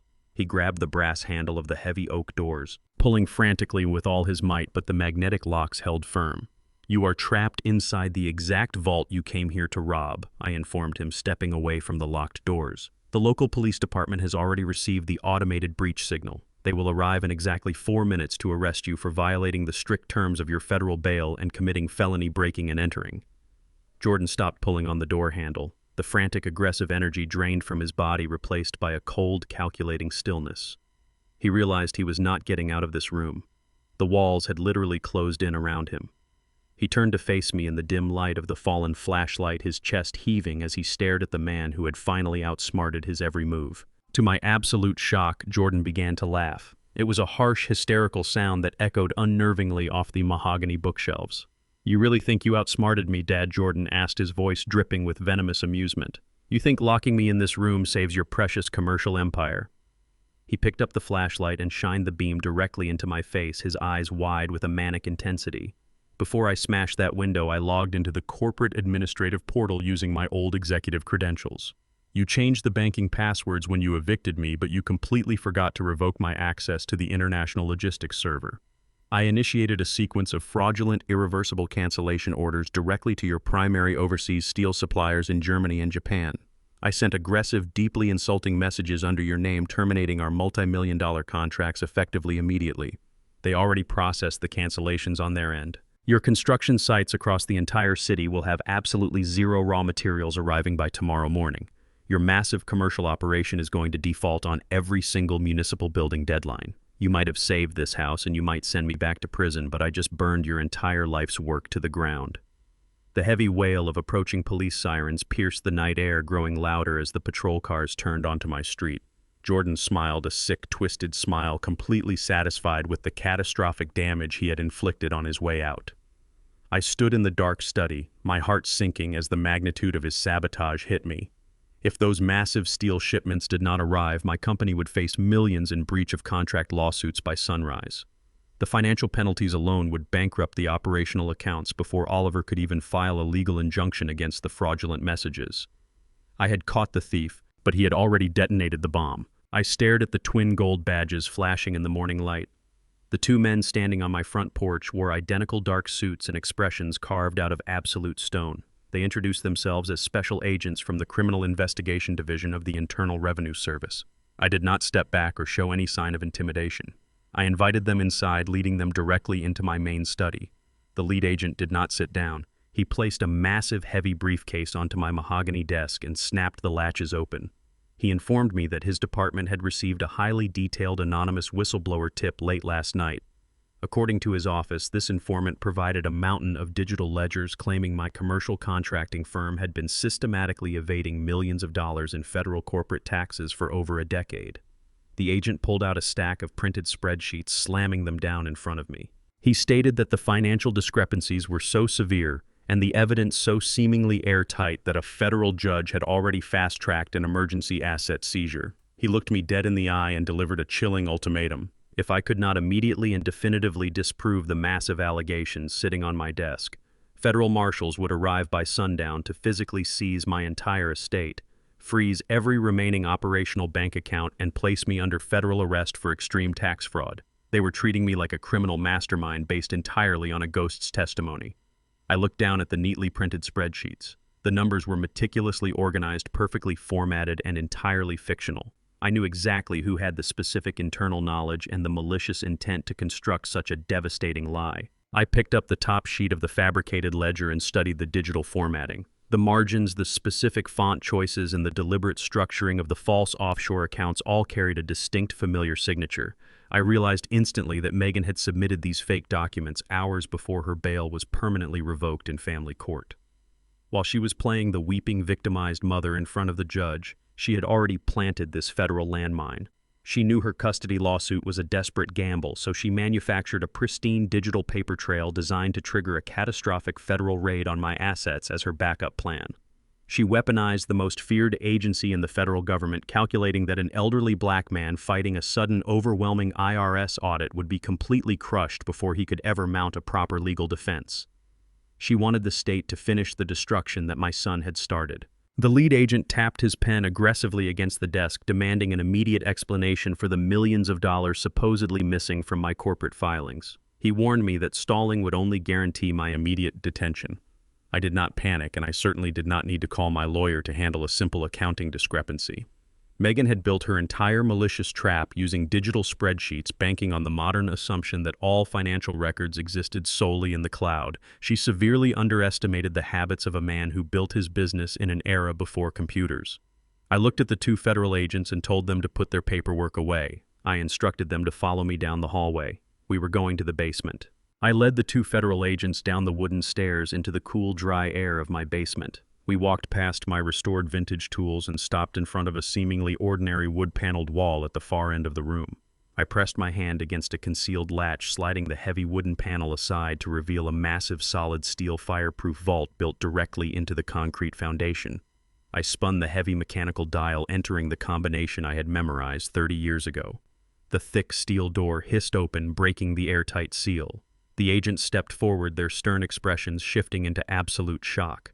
Inside the vault were rows upon rows of perfectly organized chronological physical tax records, stamped commercial invoices, and original bank receipts spanning 3 entire decades. There were no digital approximations here. This was the raw physical history of a commercial empire built dollar by dollar. I pulled the master ledger for the exact 10-year period Megan had flagged in her fabricated whistleblower report. I dropped the heavy leather-bound book onto the basement work table and opened it for the agents. I told them to cross-reference the physical ink, the original bank teller stamps, and the certified municipal tax seals with the digital garbage they had brought into my house. The lead agent pulled a magnifying loupe from his pocket and spent the next 20 minutes verifying the physical watermarks and matching the raw data. The math was utterly flawless. Every single dollar was accounted for, taxed, and legally filed. The agent slowly closed his notebook. He looked at his partner and confirmed the reality of the situation. The digital whistleblower documents were sophisticated, malicious fakes. The federal audit was completely dead in the water, dismantled by the undeniable power of physical proof. The lead agent formally apologized for the extreme intrusion. He stated clearly that the Internal Revenue Service was immediately dropping the emergency seizure order. Furthermore, he informed me that filing a deliberately false whistleblower report using fabricated financial documents constituted a severe federal felony. I did not hesitate for a fraction of a second. I told the agents I wanted to press full charges for malicious federal prosecution and criminal forgery against my daughter-in-law. The agents agreed, immediately contacting the local authorities to coordinate the new arrest warrants. Megan was already in deep trouble, but this federal charge would guarantee she spent the next 20 years behind concrete walls. I escorted the agents out of my house, feeling a deep, resonating satisfaction that her ultimate trap had failed spectacularly. I walked back into my kitchen and poured a hot cup of coffee, finally ready to take a breath. My phone rang sharply against the marble counter. It was the chief of police. I answered the call, expecting a routine update on Megan's transfer to a higher security federal holding facility. Instead, the chief's voice was tight with unprecedented urgency. He delivered news that made the hot coffee mug slip directly from my fingers and shatter on the floor. Megan was not in her holding cell. During a routine transfer to family court to finalize the custody arrangements, she had violently assaulted her assigned state caseworker. She somehow acquired a smuggled pair of heavy wire cutters, completely severed her GPS ankle monitor, and escaped the facility. The chief took a heavy breath before delivering the final devastating blow. Megan had managed to bypass the temporary foster care protocols. She had fled the state entirely, and she had taken my 7-year-old grandson with her. The devastating news from the chief of police paralyzed my lungs for a fraction of a second. Megan had violently assaulted a state caseworker, severed her federal ankle monitor, and completely vanished with my 7-year-old grandson. I stood in my kitchen staring at the shattered coffee mug on the floor, the dark liquid pooling around the ceramic shards. Before I could ask the chief for a tactical update, my smartphone vibrated aggressively in the palm of my hand. I pulled the device up to my face and saw an incoming text message from a scrambled, unregistered burner number. I opened the message and my blood ran absolutely cold. It was a poorly lit photograph of Mason sitting on a stained motel bed, clutching his backpack and looking completely terrified. Below the image was a block of frantic, demanding text, typed by a woman who had crossed the point of no return. Megan laid out her final desperate extortion play. She demanded I immediately sign over the absolute physical deed to the estate and formally drop all federal malicious prosecution charges. She threatened that if I contacted the local authorities or the Federal Bureau of Investigation, she would take Mason across the international border and I would never see my grandson again. She gave me exactly 12 hours to process the legal paperwork through Oliver and upload the digital confirmation to a secure drop folder. She was using a child's life as a bargaining chip to secure her freedom and her ultimate payday. She expected me to cave under the immense emotional weight of a grandfather's love. She expected the sheer terror of losing my bloodline to override my rational judgment. She assumed I would surrender my entire legacy to save the boy, ignoring the fact that handing her my wealth would only empower a fugitive. I stared at the ransom demand, feeling a cold, dark fury replace the initial shock. I knew exactly how predatory minds operated. If I surrendered the deed to my estate and liquidated my assets to satisfy her extortion, I would only be handing a violent, desperate fugitive the exact financial resources she needed to disappear forever. She would take the money, abandon the drop point, and drag Mason deep into the criminal underworld to hide from her massive gambling debts. I refused to negotiate with a kidnapper. I immediately forwarded the photograph and the scrambled text message to Oliver. I did not ask him to draft the property transfer documents. I ordered him to activate the most aggressive off-the-books asset he possessed. Oliver did not argue with my logic. Within 10 minutes, he connected me through an encrypted line to a highly specialized, deeply ruthless private investigator named Harding. Harding was not a standard private eye who followed cheating spouses. It was a former military intelligence operative who specialized in rapid hostile extractions and deep digital tracking. I gave Harding absolute unlimited access to my secure commercial trust funds to finance the immediate hunt. I told him I wanted my daughter-in-law located and geographically isolated before the sun came up. Harding accepted the massive retainer without a single word of hesitation. He told me to stay by the phone and keep my bags packed because we were going hunting. He promised me we would bring my grandson home using whatever force was necessary to break her grip. I grabbed my heavy coat and loaded my personal firearm, securing it in a lockbox in the trunk of my car. I was preparing for a war that the family court system was too slow to fight. Harding immediately deployed highly illegal offshore tracking software to breach the telecom networks. Megan thought she was being incredibly stealthy by using a prepaid burner phone, but she fundamentally misunderstood how digital cellular towers operate.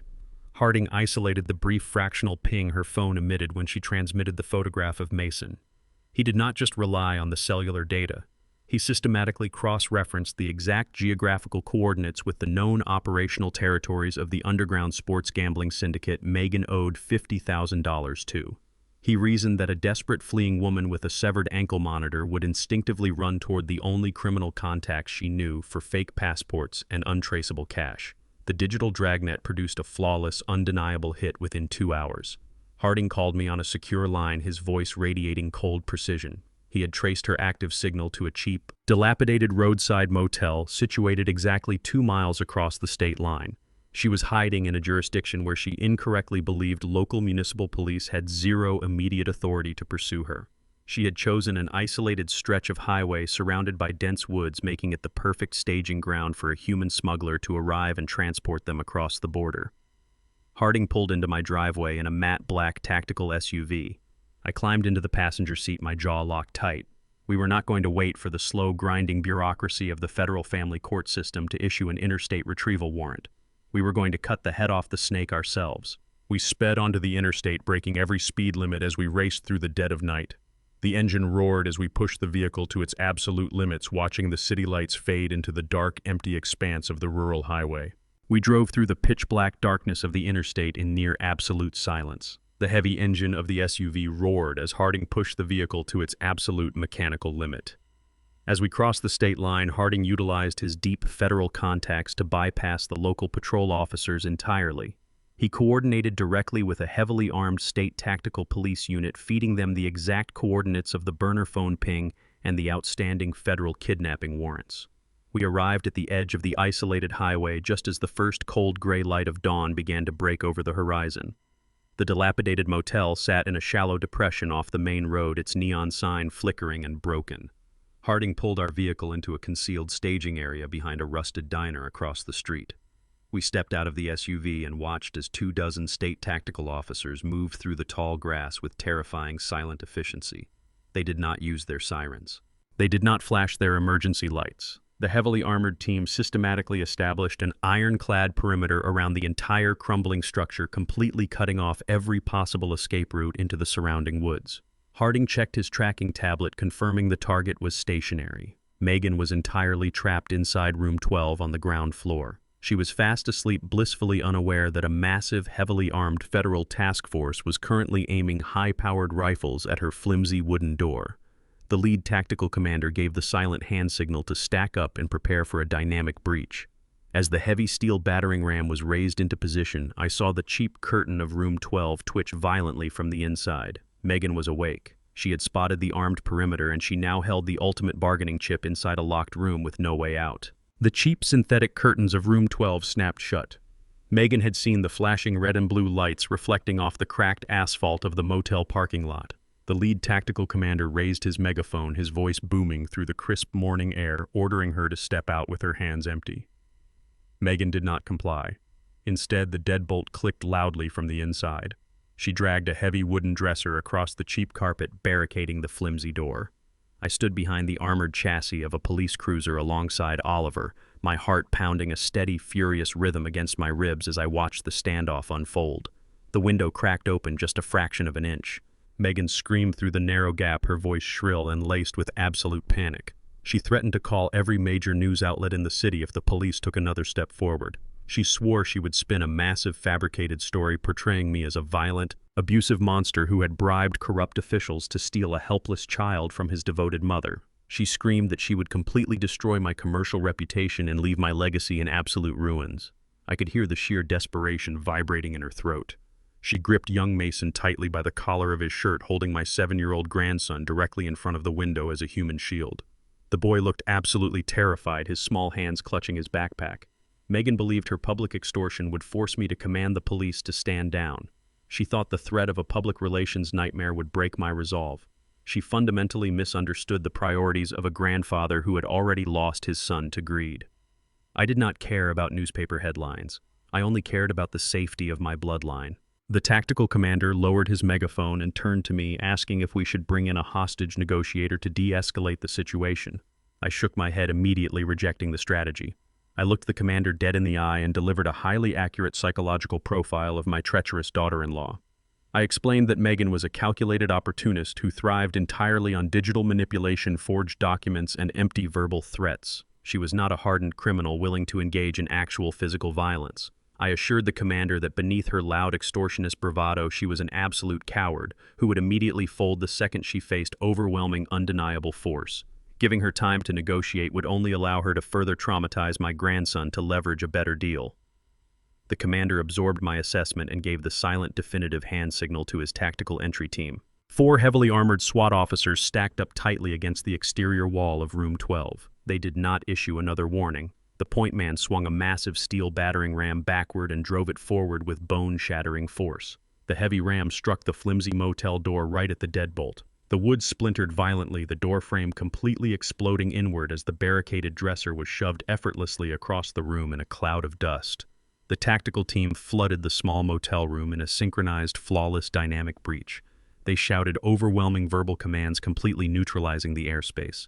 Megan screamed in sheer, unadulterated terror. She instantly released her tight grip on Mason and dropped her scrambled burner phone onto the stained carpet. She threw her hands up over her head and collapsed backward onto the bed exactly as I had predicted. Her grand extortion plot dissolved into absolute cowardice the moment the door came down. 2 tactical officers immediately grabbed Megan by the shoulders, pulling her roughly off the mattress and pinning her face down onto the cheap motel floor. The sharp metallic click of heavy steel handcuffs echoing in the small room signaled the absolute end of her criminal flight. The arresting officer read Megan her Miranda rights, officially charging her with felony interstate kidnapping, fleeing a federal jurisdiction, and severe criminal extortion. She did not scream any more threats about ruining my reputation to the press. She simply wept into the dirty carpet, fully realizing she was going to spend the best years of her life inside a federal penitentiary. A female officer scooped young Mason up into her arms, carrying him swiftly out of the breached room and safely behind the secure police perimeter. I rushed forward, dropping to one knee on the cold asphalt to wrap my arms tightly around my grandson. He was shaking like a leaf, but he was completely physically unharmed. I held him close, promising him the nightmare was permanently over. Within 3 hours, Oliver had expertly pushed the necessary paperwork through the state judicial system. Given the violent nature of Megan's arrest and Jordan's ongoing incarceration, a federal family court judge did not hesitate. The judge granted me emergency, absolute, temporary physical and legal custody of my grandson. I signed the finalized documents on the hood of Harding's tactical vehicle, handing the investigator a well-deserved bonus for his swift tracking. I secured Mason safely into the back seat of Oliver's sedan, wrapping my heavy coat around his small shoulders. We pulled away from the active crime scene, leaving Megan to the absolute mercy of the federal marshals. We drove back across the state line, heading toward the quiet, impenetrable safety of my estate. The drive back into the city was quiet, the rising morning sun casting long golden shadows across the highway. Mason had fallen fast asleep in the back seat, exhausted from the sheer terror of the past 24 hours. I felt a profound, settling relief washing over my tired bones. I had successfully navigated a treacherous federal audit, neutralized a kidnapping, and secured my bloodline. I believed the worst of the brutal corporate and family warfare was finally behind me. I was preparing to bring my grandson into a calm, structured environment where he could begin to heal from the toxic chaos his parents had inflicted upon him. Oliver navigated the sedan through my affluent neighborhood, turning smoothly onto my private tree-lined street. We approached the perimeter of my estate, expecting to see the solid, imposing security I had personally designed. Oliver suddenly slammed his foot hard against the brake pedal. The sedan skidded aggressively on the pavement, throwing me forward against my seatbelt. I snapped my head up, my eyes locking onto the entrance of my property. The heavy wrought iron security gates standing at the mouth of my driveway were completely destroyed. They had not simply been pushed open. They had been violently, deliberately smashed off their reinforced concrete hinges by a piece of massive, heavy machinery. The twisted black iron lay crumpled against the manicured brick pillars like discarded scrap metal. Deep, jagged tire treads from a commercial bulldozer were carved directly into the soft grass of my front lawn, leading straight up toward the main house. I realized instantly that while I was busy rescuing my grandson across the state line, Griffin had escalated his hostile corporate takeover into a vicious, deeply personal ground assault. I instructed Oliver to keep the car running and the doors locked. I told him not to let Mason wake up or look out the window under any circumstances. I stepped out of the sedan and walked through the mangled iron wreckage of my front gate. The heavy wooden front doors of my estate had been kicked entirely off their hinges, the splintered wood hanging loosely from the frame. I stepped into the grand foyer and was met with absolute, calculated devastation. Griffin's hired street thugs had systematically trashed the entire ground floor. My custom upholstered furniture was slashed to ribbons, the white stuffing spilling out onto the hardwood floors. Antique lamps and framed photographs were completely shattered. The walls were defaced with thick black spray paint displaying vulgar threats and crude symbols designed to incite pure terror. I ignored the cosmetic damage and marched straight down the corridor toward my private drafting room. The heavy steel filing cabinets, where I kept my active commercial project files, had been violently pried open with heavy crowbars. The lockboxes were completely emptied. Griffin had not just sent these thugs to intimidate me, he sent them to steal my future leverage. The master blueprints for the massive upcoming city municipal contract, a billion-dollar infrastructure project I had spent 2 years designing, were entirely gone. Griffin wanted to cripple my operational capacity and steal my intellectual property before our legal battle even reached a courtroom. I walked out of the ruined drafting room and stepped into the main dining area. The morning sunlight filtered through the broken window panes, illuminating a chilling focal point in the center of the room. A heavy serrated hunting knife was driven violently, handle deep, right into the center of my custom mahogany dining table. Pinned securely beneath the thick steel blade was a single sheet of heavy stock paper. I walked up to the table, wrapped my hand firmly around the hilt of the knife, and yanked it free with a sharp, forceful upward pull. I picked up the paper. It was a typed, unsigned message, but the arrogant, predatory tone belonged undeniably to Griffin. The note delivered a crystal-clear ultimatum. It commanded me to immediately drop all corporate legal injunctions, formally surrender my remaining shares of the holding company, and walk away from my legacy forever. The final sentence was a direct, explicit death threat. It stated that if I stepped foot into a courtroom again, the next crew of men he sent would not stop at destroying my furniture, they would take my life. Griffin was escalating from corporate espionage into lethal criminal intimidation. He truly believed that a display of street-level violence would break the spirit of a man who had survived 35 years in the most brutal commercial construction environments in the state. I folded the threatening note and slipped it calmly into my coat pocket. I did not feel a single ounce of fear. I felt a cold, absolute resolve. Griffin had just handed me the exact justification I needed to completely annihilate him. I walked back out to the driveway and climbed into the passenger seat of Oliver's sedan.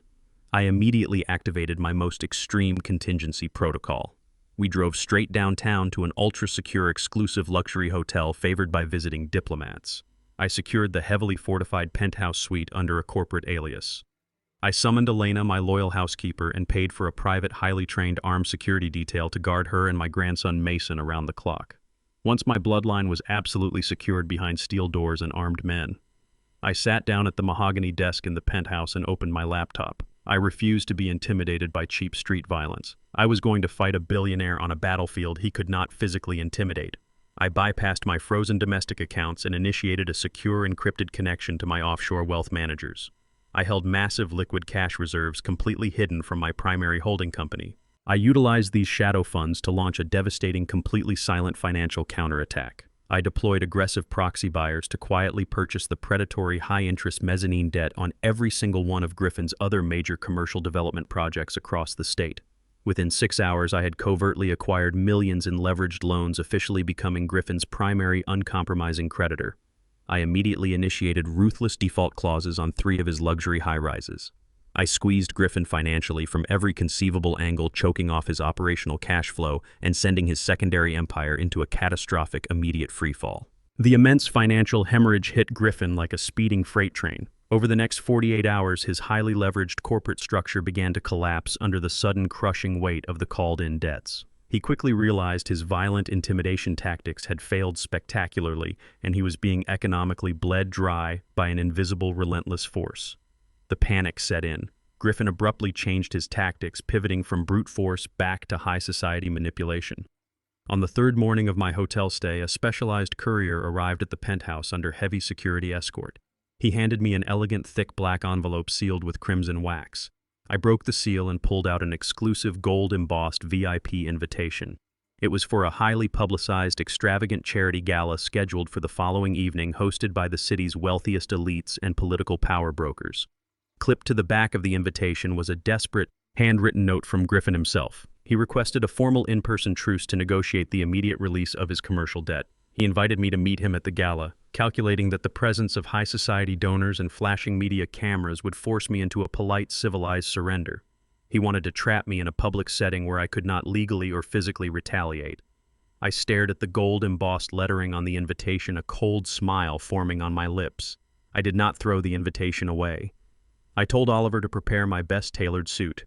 Griffin wanted to negotiate his survival in front of the entire city. I fully intended to walk right into the lion's den and give him exactly the public spectacle he asked for. The grand ballroom of the Plaza Hotel dripped with excessive wealth and artificial charm. Crystal chandeliers cast a warm glow over politicians, judges, and corporate titans sipping expensive champagne.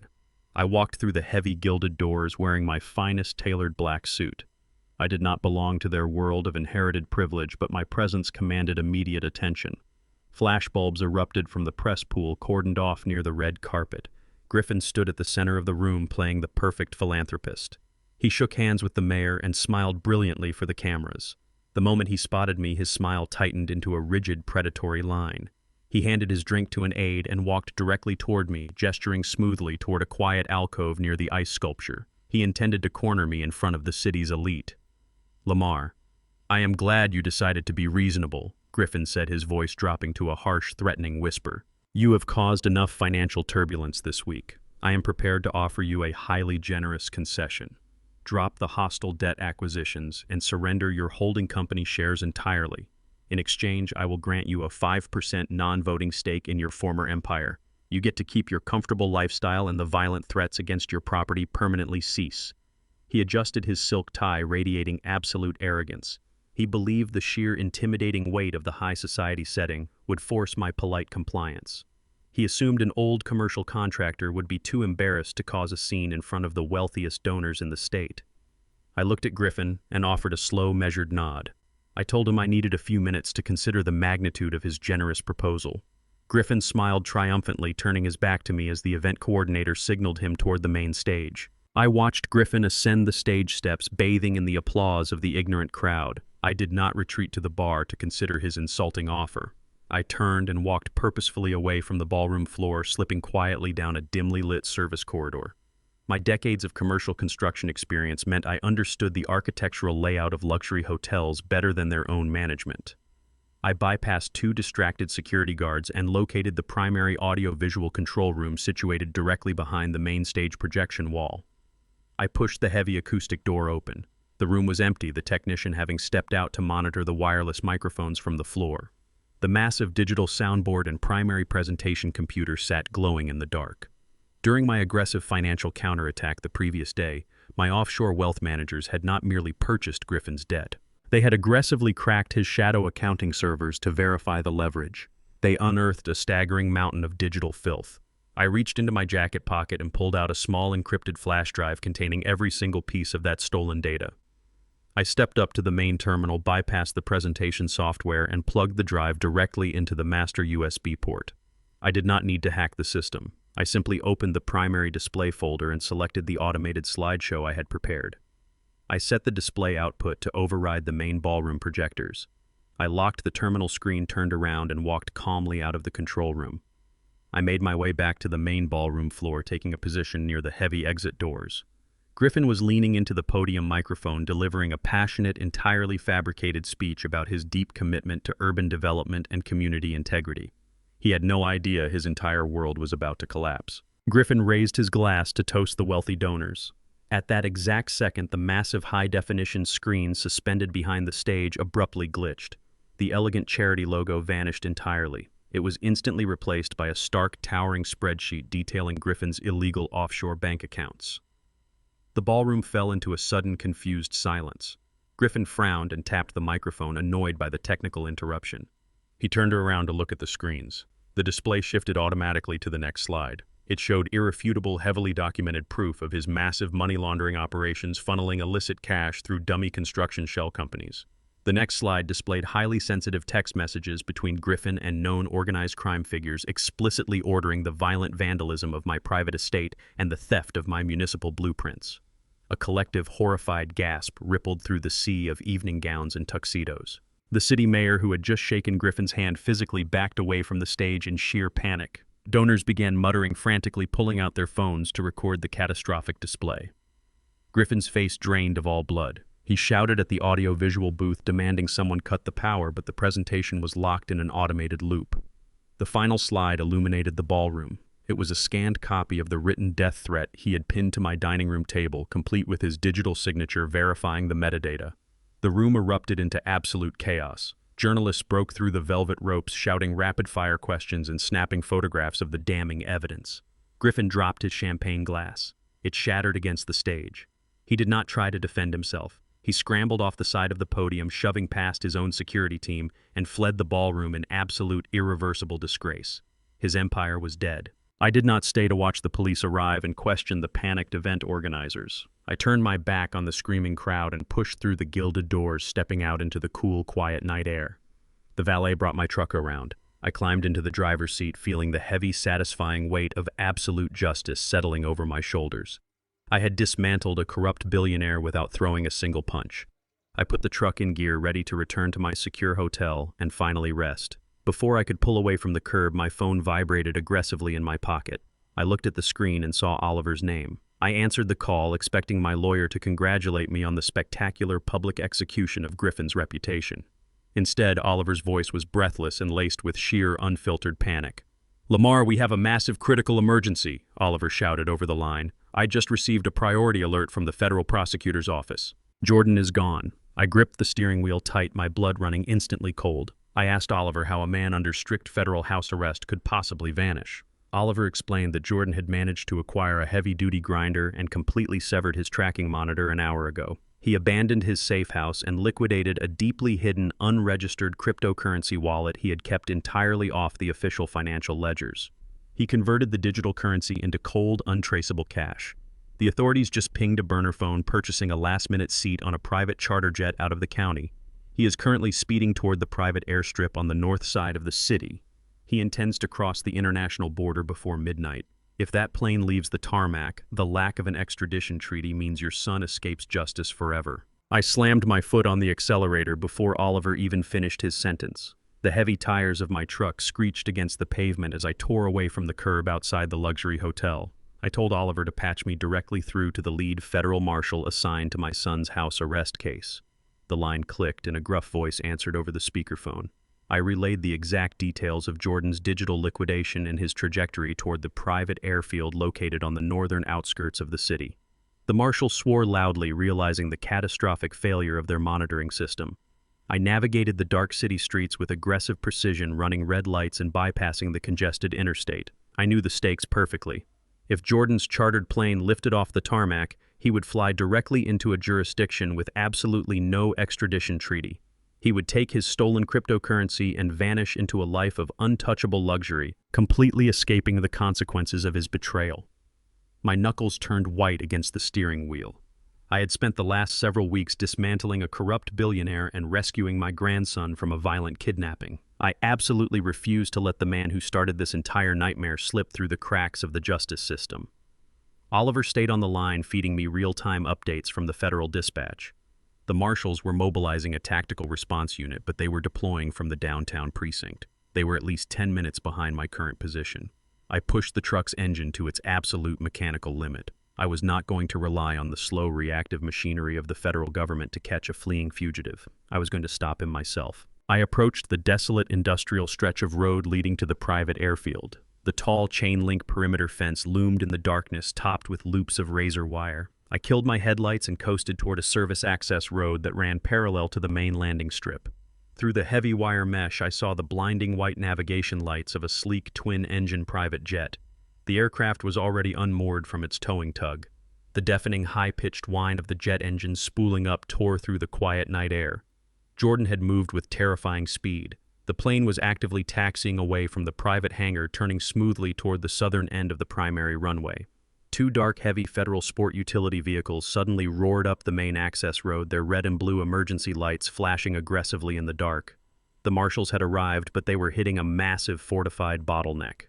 The primary security gate of the airfield was a heavy, reinforced steel barricade designed to stop unauthorized vehicle entry. The automated system required clearance from the control tower, and the confused, terrified night guard inside the security booth was struggling to manually override the electronic locks. The marshals shouted commands over their loudspeakers demanding immediate access to the tarmac, but the heavy steel gate refused to budge. I watched the private jet align its nose perfectly with the glowing center stripe of the runway. The pilot increased the throttle. The massive engines roared louder, vibrating the ground beneath my boots. The marshals were trapped behind a wall of steel, wasting critical seconds arguing with a panicked security guard. The plane was preparing for immediate takeoff. Time had completely run out. I did not wait for the confused security guard to open the main gate. I did not wait for the federal marshals to figure out a tactical breach. I threw my heavy truck into reverse, backing up 50 feet down the dirt service road to gain maximum traction. I shifted the transmission back into drive, locked my grip on the steering wheel, and slammed my foot completely down on the gas pedal. The heavy steel grille of my truck slammed into the chain-link perimeter fence with a violent, ear-splitting crash. The metal post snapped out of the concrete foundation. The thick wire mesh ripped apart like tissue paper, tearing across the hood of my vehicle. I burst through the barrier and drove directly onto the restricted active tarmac. The private jet was already rolling down the runway, gaining dangerous momentum for its rapid ascent. I ignored the screaming warnings from the control tower blaring over the exterior loudspeakers. I aimed my vehicle straight for the illuminated center stripe of the landing strip. I floored the accelerator, intercepting the exact trajectory of the accelerating aircraft. I swerved hard to the left, cutting the steering wheel sharply, and slammed on my heavy anti-lock brakes. My truck skidded violently across the smooth tarmac, coming to a dead stop perfectly horizontally across the runway. I sat completely motionless, forming an immovable 2-ton steel barricade dead center in the jet's immediate path. The pilot saw my truck blocking the strip. He had absolutely no room to lift off and no space to maneuver around me. He was forced to instantly kill the throttle and engage the emergency braking system. The massive tires of the jet screeched against the runway, burning thick white rubber into the air. The aircraft shuddered violently and slid to a halt just inches away from my driver's side door. The blinding landing lights of the grounded jet flooded the cabin of my truck, casting harsh, stark shadows across my face. I did not blink. I sat perfectly still as the deafening roar of the jet engine slowly powered down into a high-pitched whine. The delay was exactly what the authorities needed. The federal marshals finally smashed through the main security gate. 3 heavy tactical vehicles swarmed the runway, surrounding the immobilized aircraft from all sides. Armed federal agents poured out of the vehicles, raising their high-powered rifles and aiming them directly at the cockpit and the main cabin door. The lead marshal used a tactical megaphone, ordering the pilot to kill the engines completely and deploy the boarding stairs immediately. The pilot, realizing he was caught in the middle of a massive federal raid, wisely complied. The hydraulic door hissed open and the mechanical stairs lowered onto the tarmac. A team of federal agents rushed up the steps and breached the cabin. Less than 30 seconds later, Jordan was forcefully dragged out of the doorway. He was not wearing his tailored designer suit. He wore a cheap, nondescript tracksuit, his hands securely shackled behind his back with heavy steel handcuffs. He kicked wildly at the marshals, screaming and cursing into the night air as his ultimate foolproof escape plan completely collapsed around him. The agents hauled him down the metal stairs and slammed him roughly against the side of a police cruiser to search him for weapons. I turned off the ignition of my truck. I pushed my door open and stepped out onto the cold, wind-swept tarmac. I walked slowly through the flashing red and blue emergency lights, stepping directly into my son's line of sight. I approached him under the harsh, unforgiving glare of the federal spotlights. The biting wind whipped fiercely across the open runway, carrying the sharp scent of jet fuel and burning rubber. Jordan was pressed hard against the side of the armored police cruiser by 2 heavily armed marshals. When he saw me step out of the shadows, the absolute reality of his situation finally crushed the last remaining fragments of his arrogant facade. He completely broke down. His knees buckled, forcing the marshals to haul him upright by his shoulders. He began to weep openly, violently, shaking his head from side to side in pure disbelief. "Dad, please," Jordan sobbed, the tears streaming down his face and soaking the collar of his cheap tracksuit. "You have to tell them to let me go. You have to stop this right now." He launched into a frantic, desperate barrage of emotional manipulation. He invoked the memory of his late mother, claiming she would never want to see her only child locked inside a federal penitentiary. He cried that he was simply overwhelmed by the crushing pressure of the business, that Megan had poisoned his mind, and that he was deeply, profoundly sorry for everything. He begged for my mercy, using the exact same tone he used when he was a teenager trying to avoid the consequences of his reckless mistakes. He pleaded that he was still my little boy, entirely relying on 35 years of ingrained parental instinct to override my rational judgment. He expected me to cave under the immense weight of a father's love and order Oliver to drop the corporate charges. He wanted me to save him one last time. "I ask you to look at my legacy." Dad, Jordan pleaded, his voice cracking loudly over the roaring wind of the tarmac. "I am the only heir to the empire you built. You cannot let me rot in a concrete cell. We are family." I stood perfectly still, letting the cold night air brace my shoulders. I looked down at my son, searching my own heart for a single shred of pity or hesitation. I found absolutely nothing but cold, hardened resolve. "You do not understand what a legacy actually means," I stated, my voice cutting through his frantic sobbing with surgical precision. "A legacy is built on sweat, sacrifice, and unbreakable respect. You did not want to build anything. You only wanted to consume. You looked at a 70-year-old man who worked double shifts in the freezing rain to pay for your elite education, and you saw nothing but an inconvenient obstacle blocking your access to a bank account. You threw your entire life away out of pure, unadulterated entitlement." I took a slow step closer, forcing him to meet my unwavering gaze. "You had a beautiful home, a lucrative career, and a father who would have moved mountains to ensure your success," I told him. "But you believed you were inherently owed the crown without ever having to carry the weight of the kingdom. You forged medical documents to lock me in a psychiatric ward. You stole my emergency funds. You handed my life's work over to a corrupt developer. You did not do those things because of pressure or manipulation. You did them because you are fundamentally selfish. You chose your own bottomless greed over your own blood." Jordan squeezed his eyes shut, shaking his head frantically as the absolute crushing truth of my words hit him. He tried to speak again, opening his mouth to formulate another desperate excuse, but I immediately raised my hand to silence him. Family protects each other. Jordan, I declared, my tone echoing with absolute finality. Family stands shoulder to shoulder when the foundation cracks. You did not want to protect me. You actively sought to erase me from existence. You wanted me medicated, silenced, and forgotten in a sterile room so you could play the self-made king in a castle you never built.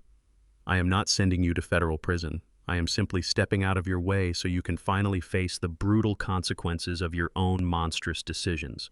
I did not offer him a hug. I did not offer him a final word of comfort. I looked at the lead federal marshal standing beside the police cruiser and gave a single definitive nod. The marshal grabbed Jordan roughly by the back of his jacket. Jordan screamed my name, his voice tearing violently through the night air, begging for a salvation he completely failed to earn. I turned my back on my son. I walked steadily towards my heavy truck, ignoring his frantic pleas. I listened to the sharp scuffle behind me as the marshals forcefully shoved Jordan into the dark, cramped interior of the armored transport van. The heavy steel doors slammed shut with a resounding, undeniable crash. The heavy mechanical lock engaged, instantly severing Jordan from the world of privilege he had taken for granted. I climbed into the driver's seat of my vehicle, gripping the steering wheel tight. The flashing lights of the police convoy pulled away, taking the thief I raised into the dark. I started the engine of my truck and drove away from the private airstrip. I did not head back to the quiet safety of my estate. The night was not over, and the final structural reinforcement of my empire still needed to be executed. I drove straight downtown, pulling up to the towering glass building that housed Oliver's prestigious law firm. It was 4 o'clock in the morning, long before the sun would rise over the city skyline. Oliver was already waiting for me in his high-floor corner office, the warm glow of his desk lamp illuminating a thick stack of pristine, freshly printed legal documents. I sat down in the leather chair across from him, feeling the deep, heavy exhaustion settling into my bones. Oliver handed me a solid gold pen. We spent the next hour executing the final absolute legal maneuver required to permanently secure my legacy. We meticulously rewrote the foundational charter of the Vanguard Heritage Trust. I legally and irrevocably stripped Jordan and Megan of any future claims rights or access to my commercial holding company, my personal bank accounts, and my physical properties. I ensured there were zero loopholes left for any corrupt appellate lawyer to exploit. They were officially and permanently disinherited from the estate. I signed my name on the final page, pressing the pen hard into the heavy paper. The legal severing was completely airtight and undeniably bulletproof. Jordan and Megan would spend the next decade in federal prison, and they would walk out with absolutely nothing. I handed the documents back to Oliver, stood up, and looked out the massive office window at the sleeping city. The hostile takeover was officially dead, but the monumental task of rebuilding my life and securing my grandson's future began at dawn. The long, brutal winter eventually gave way to a quiet, steady spring. 7 months passed since that dark morning in Oliver's office. The federal justice system moved with a slow but absolutely crushing weight. The high-profile corporate trials concluded exactly as we anticipated. Jordan and Megan were both found guilty on multiple federal charges ranging from massive wire fraud to felony interstate kidnapping. The judge handed down severe consecutive sentences, ensuring they would both spend the next decade staring at the cold concrete walls of a federal penitentiary. Their coordinated betrayal ended in total, irreversible ruin. Griffin fared no better. The massive, undeniable data dump at the charity gala triggered a relentless, sweeping federal probe. The Internal Revenue Service and the Federal Bureau of Investigation simultaneously raided his corporate headquarters. His highly leveraged real estate empire collapsed entirely under the sheer weight of multi-million-dollar federal indictments, leaving his predatory legacy completely eradicated from the city skyline. I did not attend their sentencing hearings. I had no desire to look at any of them ever again. My focus had completely shifted from waging corporate warfare to the monumental, necessary task of rebuilding. I had to repair a fractured commercial company and, far more importantly, heal the deep psychological trauma inflicted on my young grandson. Mason had returned to me terrified, jumping at sudden noises and deeply confused by his parents' sudden absence. I knew repairing his trust in adults would be the hardest construction project of my entire life. The toxic dust of the battlefield had finally settled, leaving me standing alone but entirely victorious. I poured every single ounce of my remaining strength into restoring the solid foundation of the life they had tried so desperately to steal from me. The first major step of my reconstruction involved my commercial contracting firm. I walked onto the main warehouse floor on a crisp Monday morning. The massive loading docks were quiet. The heavy machinery sat idle. My veteran workers gathered around the concrete steps, bracing themselves for inevitable layoffs or a corporate sell-off. They knew the company had taken a massive financial hit during the chaotic strike and the temporary lockout. I stood before the men and women who had held the picket line for me when I needed them most. I did not bring them bad news. I announced that I was officially converting the entire multi-million-dollar commercial enterprise into an employee-owned trust. I signed the vast majority of my controlling shares directly over to the workforce. I secured the financial livelihoods of every single veteran builder, operator, and driver who had stood by my side against Griffin's thugs. They had built this massive empire with their own sweat and calloused hands over 35 years. It was only right that they shared directly in its permanent profits. The warehouse floor erupted into deafening cheers. The heavy burden of corporate ownership lifted from my aging shoulders. I officially handed the daily operational control of the company over to Marcus and my trusted council of veteran foremen. They knew the industry better than any suited executive ever could. I retained a small advisory role to ensure the transition remained smooth, but I was no longer the sole king of the castle. I had successfully dismantled my own absolute power to protect the people who actually mattered. The business was finally safe, completely immune to the greedy ambitions of entitled heirs. With the commercial business securely anchored, I turned my absolute attention to my own bloodline. I sat down with Oliver one last time to establish an ironclad, heavily monitored educational and living trust specifically for Mason. The legal parameters were ruthlessly strict. The funds could only be accessed for his direct education, medical care, and eventual housing. Jordan and Megan were legally barred from ever touching a single cent of that money, even if they somehow managed to secure an early parole. The boys' future was completely insulated from their toxic greed. Mason began attending specialized childhood therapy 3 times a week. The progress was slow, but it was undeniable. Removed from the constant screaming chaos and the manipulative lies his mother had subjected him to, Mason began to thrive. He stopped flinching at loud noises. He started asking questions with genuine curiosity instead of fear. He learned that mistakes were met with patience and guidance, not with shifting blame and explosive rage. Our home transformed into a calm, honest environment. I hired the best contractors in the city to fully repair the extensive damage Griffin Street thugs had inflicted on the estate. The shattered windows were replaced with reinforced glass. The slashed furniture was removed and the defaced walls were painted a warm, comforting white. The smashed iron security gates at the front of the driveway were completely rebuilt, stronger and more imposing than before. The physical scars of the brutal home invasion were entirely erased. The house was no longer a contested battlefield. It was a secure, peaceful fortress designed solely to nurture a growing boy. I had successfully purged the poison from my family tree, leaving only healthy roots to grow. The late summer air was thick and warm as I sat in my sturdy wooden rocking chair on the front porch. The golden afternoon light filtered beautifully through the leaves of the massive oak trees lining my driveway. Elena, my loyal housekeeper, walked out through the heavy front doors holding a steaming ceramic mug. She handed me the hot black coffee, offering a bright, genuine smile before stepping back inside to prepare dinner. Her presence was a comforting reminder of the loyalty that money simply cannot buy. Down on the manicured green lawn, Mason was running at full speed. I had recently adopted a young, energetic golden retriever rescue dog for him. The boy tossed a bright red tennis ball across the grass, laughing loudly as the dog scrambled clumsily to retrieve it. His laughter was pure, unfiltered joy. It was the exact sound this large estate had been missing for years. I took a slow sip of my coffee and looked out over the vast expanse of the land I had fought so fiercely to keep. I thought back to the shattered porcelain plate in the kitchen, the terrifying race to the bank, the intense standoff at the motel, and the final confrontation on the windy tarmac.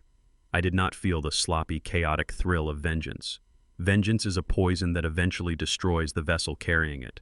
What I felt radiating deep within my chest was a profound, unshakable peace. I was a man who had successfully reclaimed his entire world from the brink of absolute destruction. The parasites were gone. The foundation was secure. The silent realignment was finally complete. I am Lamar. I am the architect of my own life, and I am finally truly home. The autumn wind rustled through the heavy branches of the oak trees lining my driveway. I sat on my porch watching the golden leaves drift down onto the manicured grass. The physical war was over, but the internal reconstruction demanded a different kind of endurance. People often assume that the hardest part of surviving a familial betrayal is the legal battle or the financial restructuring. They are completely wrong. The most agonizing conflict is the silent, ongoing war within your own mind. It is the arduous process of untangling the dangerous illusion of absolute blood loyalty. For 70 years, I operated under a fundamental flawed assumption. I believed that sharing a genetic code automatically guaranteed a shared set of moral principles. I assumed pouring my sweat time and unconditional love into the foundation of my son meant he would naturally absorb the integrity to sustain it. I learned the hardest way possible that biology is not a substitute for character. DNA dictates the color of your eyes, but it has no authority over the darkness hiding inside your heart. Jordan and I shared a last name, but we occupied entirely different spiritual universes. Mourning a child who is still drawing breath inside a federal prison cell is a unique kind of grief. You do not mourn the man who forged your medical records.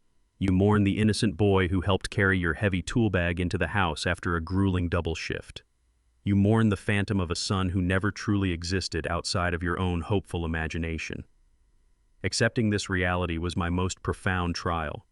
I had to forgive myself for loving an illusion. I had to recognize that severing the toxic branch was the only way to save the entire tree from succumbing to the rot.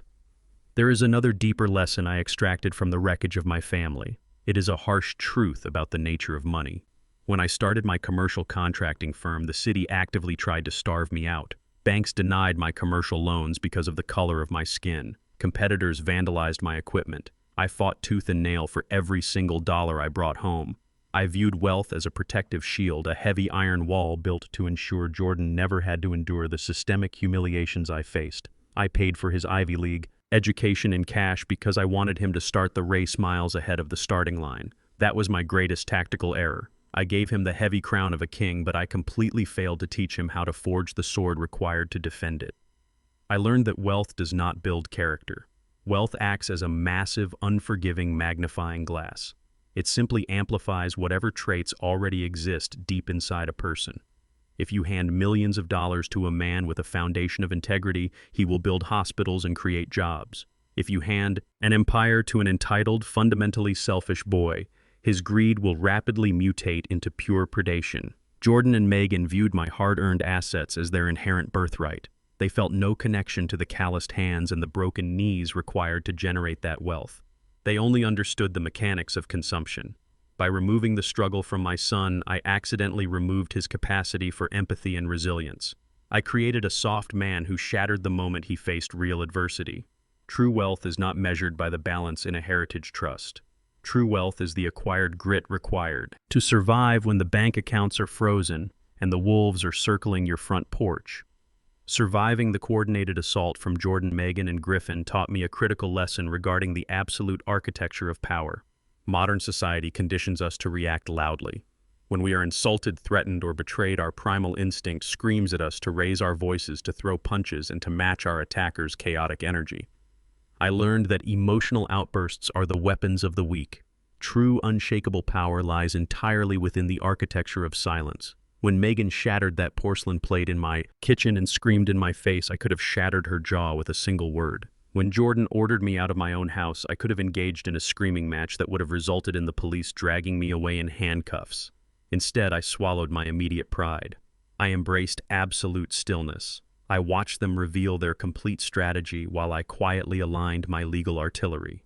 Silence allows you to become an invisible observer in your own life. It forces your enemies to underestimate you. Griffin believed his tailored suits and his billionaire status made him invincible. He interpreted my quiet demeanor as the cognitive decline of a defeated old man. He never realized that while he was shouting threats and sending street thugs to vandalize my dining room, I was quietly buying up his offshore debt and loading the digital weapon that would publicly annihilate him.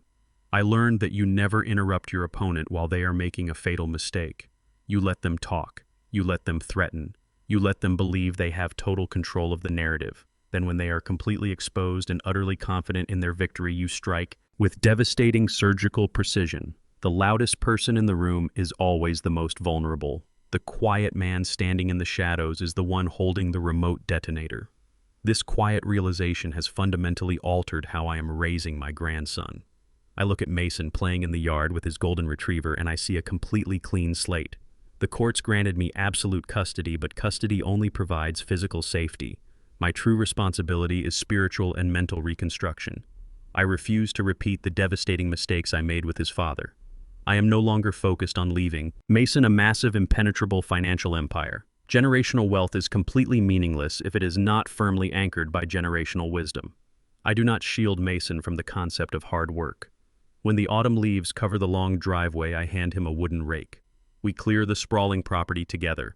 I pay him a fair, modest wage for his honest labor. I am teaching him the direct, undeniable correlation between physical effort and financial reward. When he makes a mistake, I do not allow Elena to clean it up. I stand beside him and we fix the error together. I am teaching him that a man's dignity is forged in the fires of personal accountability. The massive trust fund I established for his future is securely locked behind strict educational and moral milestones. He will not inherit a single commercial building until he unequivocally proves he understands the immense value of the laborers who pour the concrete. He will learn to identify the predatory nature of selfish people like his mother and corrupt developers like Griffin. I am equipping him with the heavy armor of emotional resilience, the sharp sword of critical thinking, and the impenetrable shield of personal integrity. I survived the absolute darkest betrayal a father can possibly experience, but I did not let the toxic poison turn me into a bitter, isolated recluse. I purposely used the venom to synthesize a permanent cure for the next generation. My legacy is no longer measured in cold steel beams, shining glass high-rises, or heavily guarded offshore bank accounts. My ultimate legacy is currently breathing, learning, and growing right here on my front lawn. The silent realignment of the Vanguard estate is officially complete, but the steady construction of a good, honorable man is a daily ongoing project. Thank you for listening to my story today. The long journey from silent endurance to absolute reclamation was the hardest battle of my 70 years on this earth. It proved that absolute truth and patient strategy will always successfully outmaneuver blind greed and selfish entitlement. Now I want to hear directly from you. Have you ever faced a devastating betrayal from people you completely trusted the most? Have you ever had to utilize the quiet power of silence and careful strategy to reclaim your personal dignity from incredibly toxic family members or deeply corrupt individuals? Please share your personal experiences and your hard-fought victories in the comments section below. Your unique stories of sheer resilience create a highly powerful community of strength for others who might be silently suffering in the dark right now. If you found deep value in this detailed narrative, please hit the like button and actively subscribe to the channel today. Turn on the notification bell so you never miss an upload from us. We will share real stories of survival, absolute justice, and the endless pursuit of truth. Stand firm in your integrity and always protect your peaceful foundation.